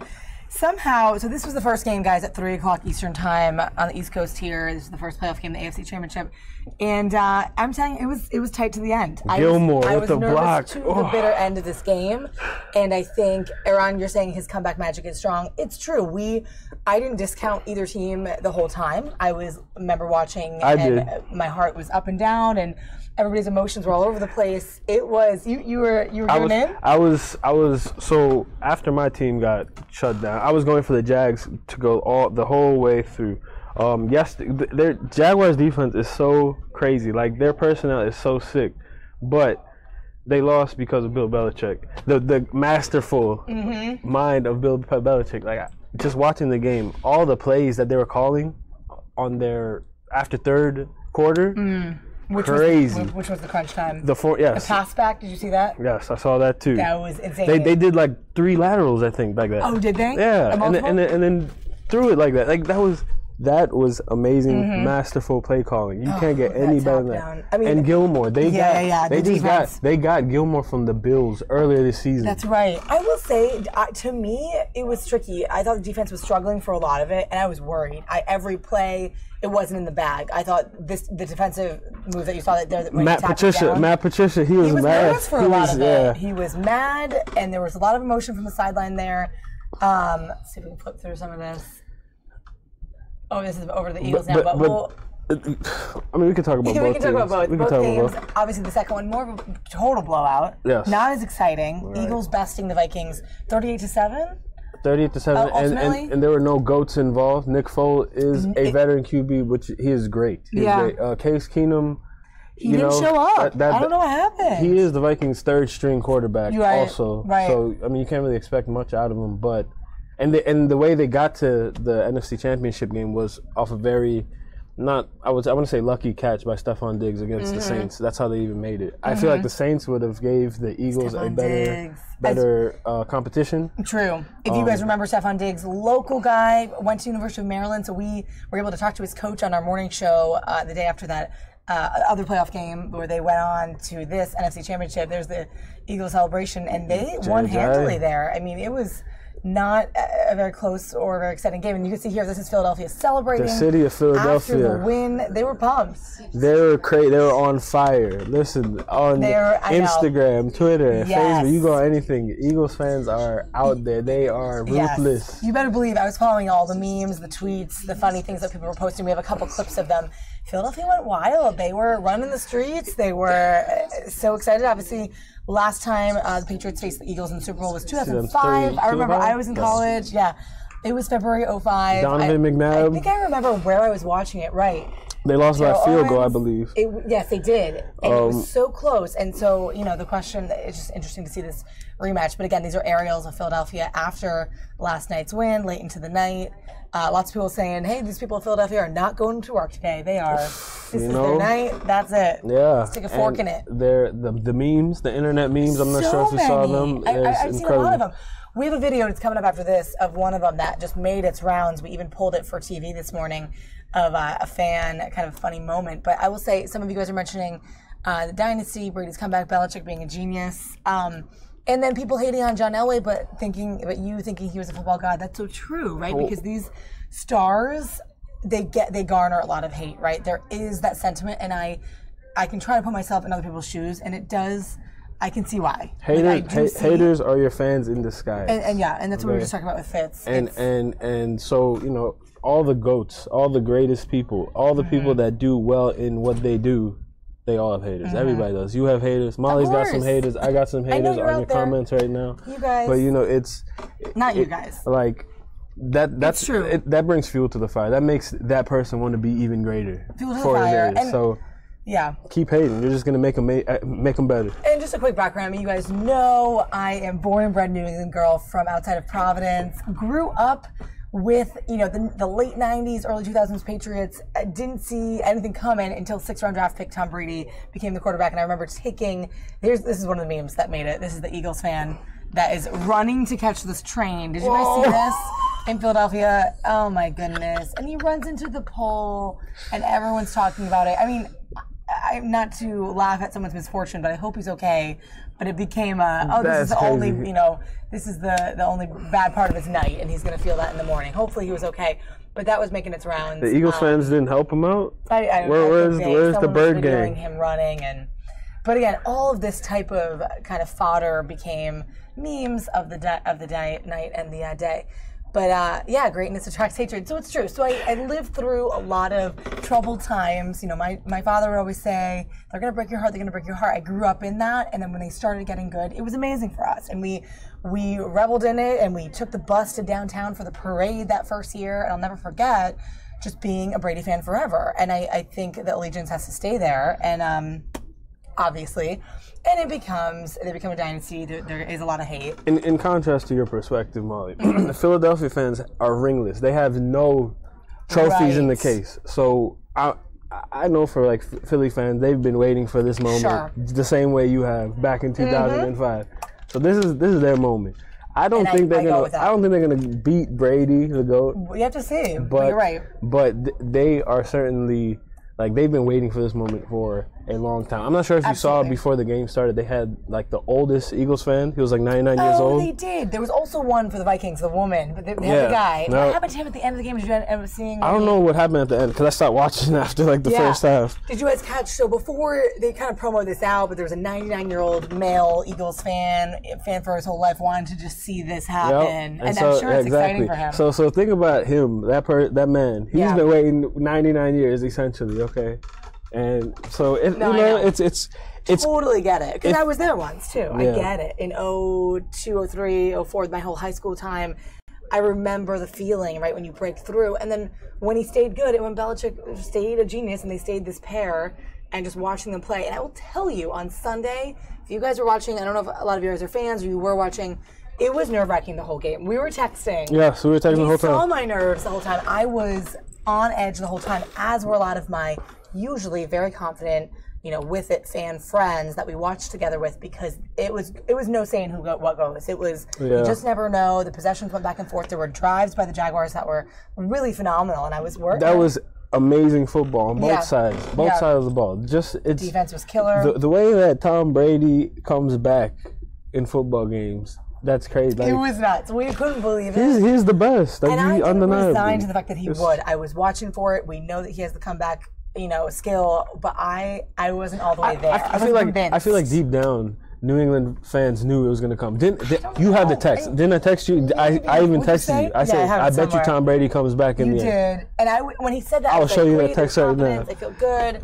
But I was worried, and I know those of you guys who hate the dynasty hate on it. Hey, girl, Sam. But all that being said, it was phenomenal football, and it was still a surprise. I think it was weird. We had some people, admittedly, in that bar that were like, "This may be Brady's downfall." He's 40. He's going into this to hope to get his 6th ring. We'll see. Super Bowl 52 in a couple weeks. Brady only gets better with time. Clearly. There is. But I don't know. And Aaron talking about the Eagles back in the Randall Cunningham era. Nice. Yes, Randall Cunningham. Way back. I love it. Yes. Yeah, we feel bad for that Eagles fan too. But you know what's cool? New York City came together and made up for just as awesome. Look at this. Empire State Building. As they do for certain celebrations and events and causes, they change the colors on their lights. There's the green for the Eagles, and then the other side, red and blue. Did you see this? For the Patriots. Wow. So they came together, two teams, right? They're wedged between Philadelphia and New England. This is New York showing a little support for both teams. They're the median. The medium. They're the median. And it's funny. I mean, there you go. So I thought that was kind of cool. Both sides of the Empire State showing support for the Super Bowl, and then we go into it. It's crazy. Isn't that neat? So the Super Bowl is in 2 weeks. Yep. I'm sure you got the Patriots. I'm gonna go for the Patriots too. Okay. Because first of all, if you guys don't know, I'm a Cowboys fan, so this is devastating to me as it is. If I even walk in the streets of Philly, they might kill me. But what's worse for me? Brady having 6 rings or Eagles getting their first? Neither. It's ineffective, right? It doesn't. No, I don't want Eagles to win. Oh. They're in my division. That's like if the Dolphins were in the Super Bowl for you, or if the Bills were in the Super Bowl. Not the you guys are in. Oh, because we play. Yeah. It would be the other side. Or right? the Jets. If the Jets are in the Super Bowl, you wouldn't want them to win. So yes. But the rivals. Well, but I think it's going to be a great Super Bowl game. It's going to be high scoring. It's going to be crazy. Bill Belichick's going to pull out his masterful, he's just going to do it. And even if New England is down 21 points in the first half, I'm sure they'll figure out some way to come back. It was scary. Let's say though, we did see, going into the half feeling a little more confident, but it was one of those things where it was like, oh man, it feels so, you're on edge to be down, and then going into those final moments. We didn't even talk about Gronkowski getting the concussion. Yes. We didn't even talk about. So obviously one of the best players, number 87 tight end, Rob Gronkowski, gets hit in the helmet with Barry Church's helmet. And I will say there was a lot of outrage on the Patriots side, thinking this guy should have had more. There should have been more outrage than there was. He should have been, there should have been a punishment. There should have been more legal. I'm sure he's going to get fined. Barry Church might get fined for that. We'll see. But Rob out on possible concussion. So we'll see what happens in the next couple of weeks. They did it without Gronkowski last year. But the Eagles have the personnel. And Nick Foles is a great quarterback. Even though he's a backup, and even if he wins the Super Bowl, he'll still be a backup for the Eagles. That's the crazy part. Carson Wentz is going to start, of course. He knows that he's going to be a second string, even if he gets the team to the ring, Yes. So I don't know, that's kind of conflicting to me. I mean, even though, Carson Wentz is a beast, Nick Foles is good, but their defense, Eagles defense strapped, offense, they have weapons like no other. They got Ajayi, LeGarrette Blount, who used to play for the New England Patriots. Oh yeah. Torrey Smith, who won the Super Bowl with the Ravens. They got receivers they got Alshon Jeffries, Aguilar. They have a 6 squad. Stacked. They are stacked from top to bottom. So I want to see what Belichick's going to do with that. It was interesting, definitely with that, and it was interesting to see. Just really both teams in both games come out just with a fire and an anger. I saw the Jags angry. I saw Blake Bortles get fired up. Jalen Ramsey was on fire when they were on the sidelines and they were ready to something happened. They had to come back. It was, and then they had a huge drive down the field. And Patriots almost thought it was over. I mean, it was neck and neck. It was nerve-wracking the whole time to me. In other in similar news, did you guys catch this? This is another Philadelphia thing going on. The cops, they're calling them Crisco cops. These are the cops that were hard at work to grease the poles to prevent the Eagles fans from climbing on them after the game. I guess it's a thing they do. And it was something they literally did this, you can see this, because they didn't want all that sort of dangerous, rebel-roused partying after.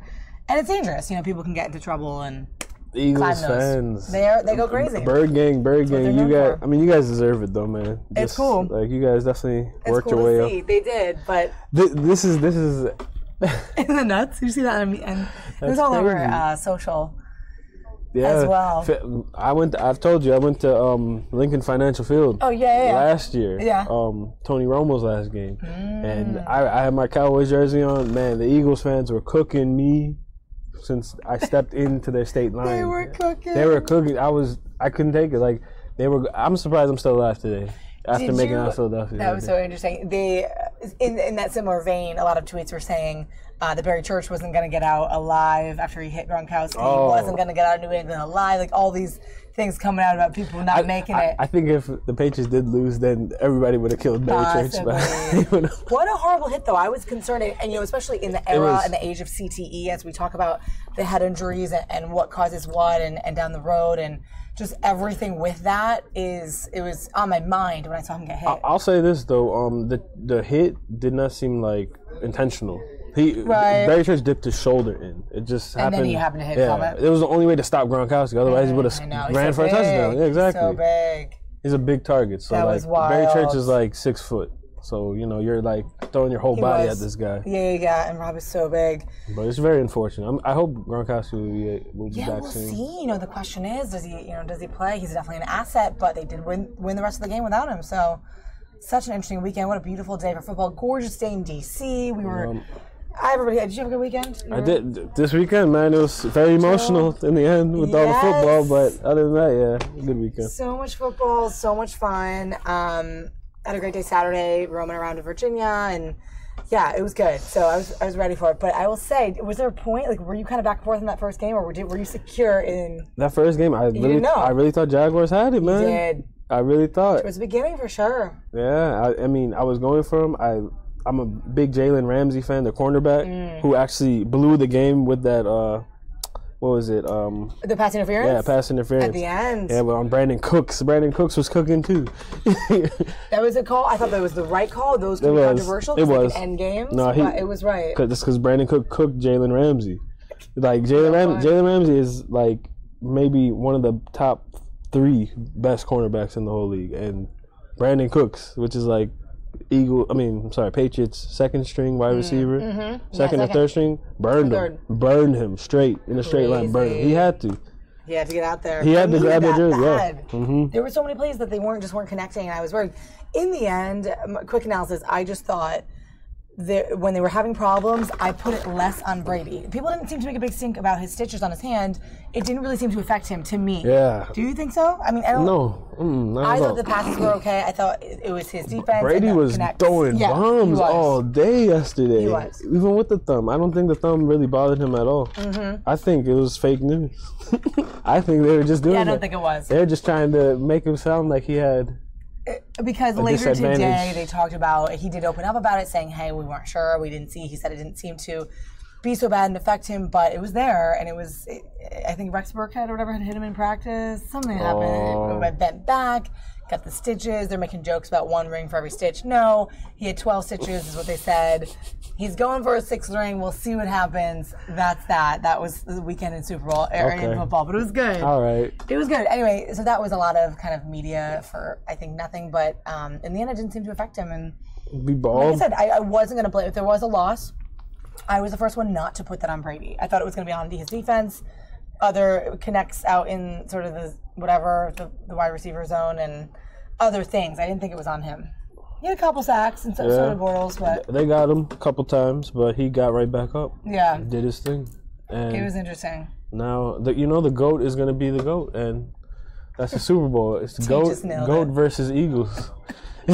That's the Super Bowl. The GOAT versus Eagles. It's the birds and the GOAT. Two animals. So true.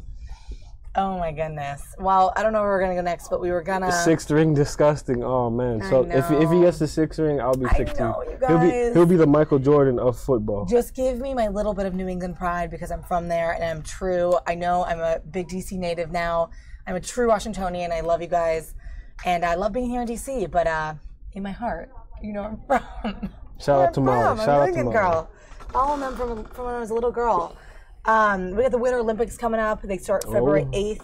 Actually, in 2 weeks, the day that this the procedural vote sort of, and then the vote later this afternoon goes till to keep the government open. We'll go to the 8th, and that's the day the Winter Olympics opening ceremony is. Awesome. So that's exciting. Wow. Some more world sports news. Shaun White is gonna ball out. Very exciting. Winter Olympics are cool.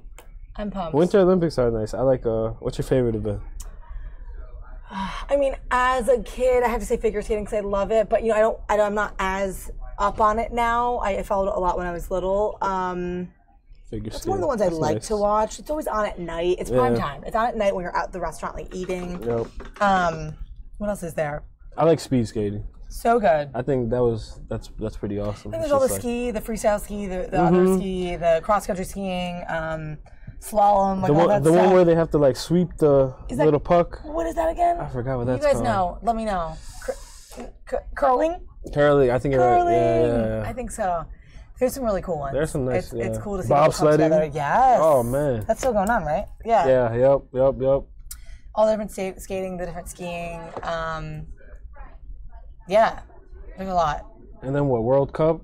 Then World Cup in 2 years. 2 years. Or this year. Man, I lost track. I lost track too. Schulte saying go birds. All right, birds versus go. We'll curling. see. Confirmed. It is curling. Best sport. I'm glad I got that around before you did somehow. I feel like I'm just as smart as you know. No, it is interesting. It's fun to watch. So that's exciting. Next week. Yeah. That's what we got going on, guys. Pro Bowl then Super Bowl. 2 weeks. So we'll see you for more coverage on that. We'll talk a little more in a little bit. Let's go. Where are we going to go next? So you guys know we've been following the Dr. Larry Nassar trial. Tough stuff in Lansing, Michigan, right? The U.S. gymnast who trained under him, who saw him as a medical professional.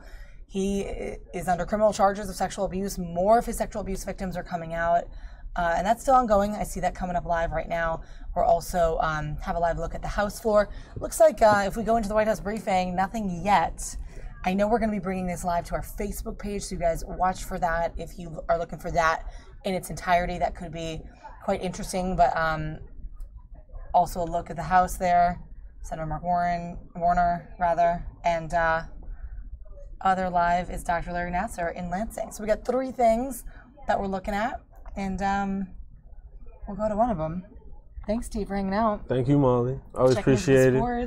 What a weekend, right? Shout out to your Patriots. I knew we had to talk today because I was like, we were texting during the game. We were texting all yesterday. And I was like, yeah, it was just, my heart. It was too intense, man. I think I lost some years. I'm not kidding. My heart was like up and down. I think I texted you like an hour or two after. You're still like, you're still coming down. We had some good chats though because we were seeing the plays as they happen and just chatting, but it was fun. I played Madden right after. Oh, you did? Yeah, after this first half of the Vikings-Eagles game, I put on Madden and I was just playing online. One last quick note, I'll say this because you just mentioned the refs. People were concerned about the calls. They were saying, hey, the NFL is never going to let the Patriots dynasty lose. I thought that ended up being not true. I didn't think there were calls in the favor of either. I actually thought it was fair, and I thought there were a lot of calls that went the opposite way than I wanted, but they were fair, and vice versa. I think the calls were fair for that first game. Everything seemed okay. I didn't see anything out of the ordinary. I did see memes, though. You know, all the Patriots haters will say that they cheated. From the past. Yes. I mean, that'll haunt them forever because that's all that they can say. Okay. If you got 6 rings, you can't say much. Okay. But you can say you deflated some balls and you cheated, whatever. But the refs, there are memes with the refs laughing with the Patriots. I sent one to you. Oh, yeah, there's some ref memes. Yeah, those are just funny, though. Like, it's not real. Yeah, they are. All right, guys. Well, sports talk. It was good. It's a great weekend. We'll talk more throughout the next couple of weeks. We'll see what happens with that. But what a fun weekend. Let's go. It looks like Senator Richard Burr is up speaking as we have a live look over on Capitol Hill. So we'll go there because I don't think the White House briefing is starting anytime soon. So all right. Check into more politics, guys, to round out sort of our coverage here. And then we'll be back in. All right. Thanks, team. Thanks, Mom. They're experts. They're tasked with that degree of knowledge. And layered on top of that are 15 members of the United States Senate that the leadership on both sides have asked to spend countless hours behind closed doors, as the Vice Chairman said, typically in a bipartisan fashion, to provide for every member and for the American people our certification that we agree with what the intelligence community is doing, that it lives within the letter of the law, that there is some congressional oversight on a constant basis in real time, assuring members and the American people of that accuracy.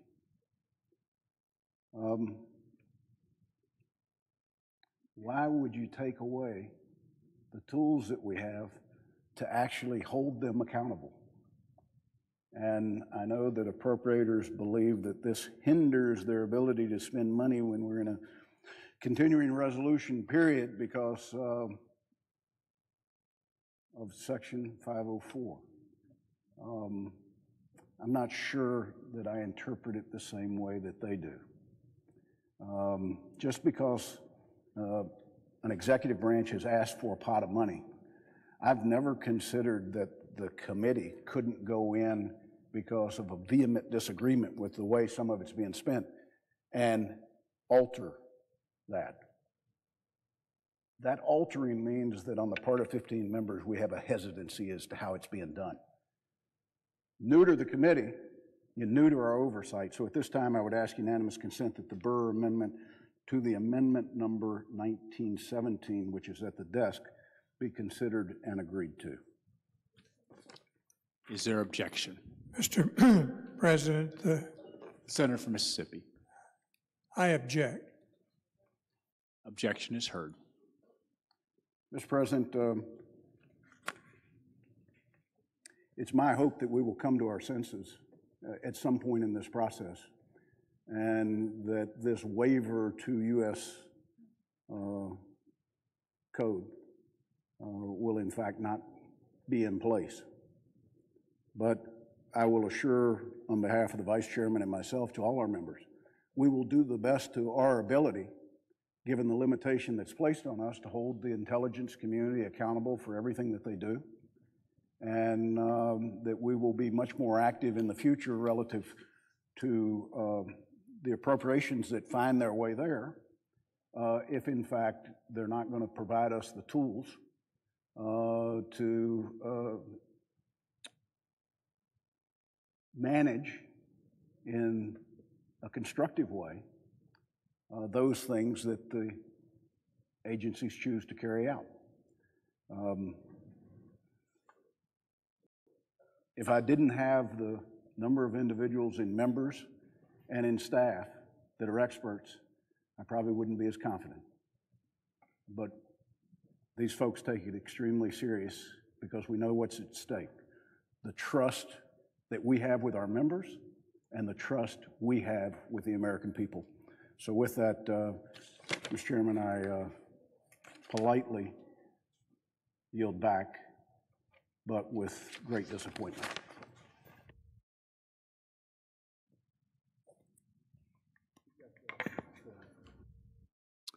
Clerk, call the roll. Mr. Alexander.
In the military.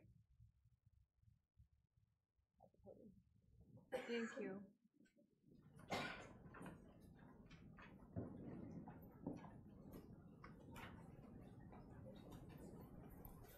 Thank you. Please state and spell the name, and then you may proceed. It is Allery Gingerich. Allery is spelled A-L-L-I-R-E-E. Last name is G-I-N-G-E-R-I-C-H. Thank you. You may proceed. My name is Allery Gingerich, and while I'm unable to be there in person today, I felt it was important to tell my story. Because of the assault I endured at the hands of Larry Nassar, I am a different person entirely. The one smiley, bubbly, self-assured, independent woman I once was has been replaced by a cold, fearful, anxious, unsure person with distorted views on the world. I used to see the good in everyone. Now I see the worst, even if it's not there. I see what someone could do or could be capable of. This has affected every aspect of my life. Taking a simple walk, which used to be calming, is now exhausting. I have to convince myself the entire time that each person I pass or see is not going to hurt me. I trusted Larry Nassar as a person and, more importantly, as a medical professional. My ability to trust anyone, including myself, is non-existent. I went to Larry Nassar for back pain, severe back pain, that eventually caused me to leave the sport of gymnastics. I went to Larry Nassar to be healed. Instead, over the course of my treatments, I was sexually abused. If I had gotten the correct care, my back would be better now. Instead, I live with the pain every day. I have sought counseling from a licensed professional. This in itself was extremely difficult. My therapist first had to meet me at church because I could not walk into a medical building. This took time away from my work and my life. My life was disrupted in every way possible. Not only did the abuse affect me, but those around me. Texas, where all right, guys, so just a little taste there of the Larry Nassar trial, which we've been chronicling for the past week and a half. We've been hearing from so many victims, including notably Ali Raisman, the gold medalist last week, who made a very powerful statement on the stand. We were able to take that, or at least a chunk of it, live for you guys to see some of that trial. So this trial is probably ongoing this week. We're going to keep our ear to it and eye to that video feed to make sure that you get a little taste of it throughout the week. In addition to everything else that's happening in government, everything that remains to be seen and to be sort of analyzed this week with the government shutdown. We'll have more for that for you on that tomorrow. We will have the White House press briefing up on our Facebook page coming up in a couple minutes. Still no sign of that starting up, but hopefully soon. It is about a half hour late at this point. So we'll have that there on our Facebook if you follow us there. But thanks so much for joining today, guys, and for hanging out on our stream and offering all your commentary and questions and just everything. I know we covered mostly government, mostly politics today, as the government shutdown is the biggest topic, of course, that we're looking at today, but also a weekend full of fun football and social videos that have come out of it. We'll have more social media trends and social talk from over the weekend and viral videos tomorrow on the stream to kind of bring those to your attention. So with that, guys, have a great Monday. I hope that you are having a good day already, and we'll talk to you tomorrow. We'll come up at about 11 tomorrow to talk a little weather and go into the news as usual. So thanks for joining us here on Fox 5 Live, guys. We'll see you soon.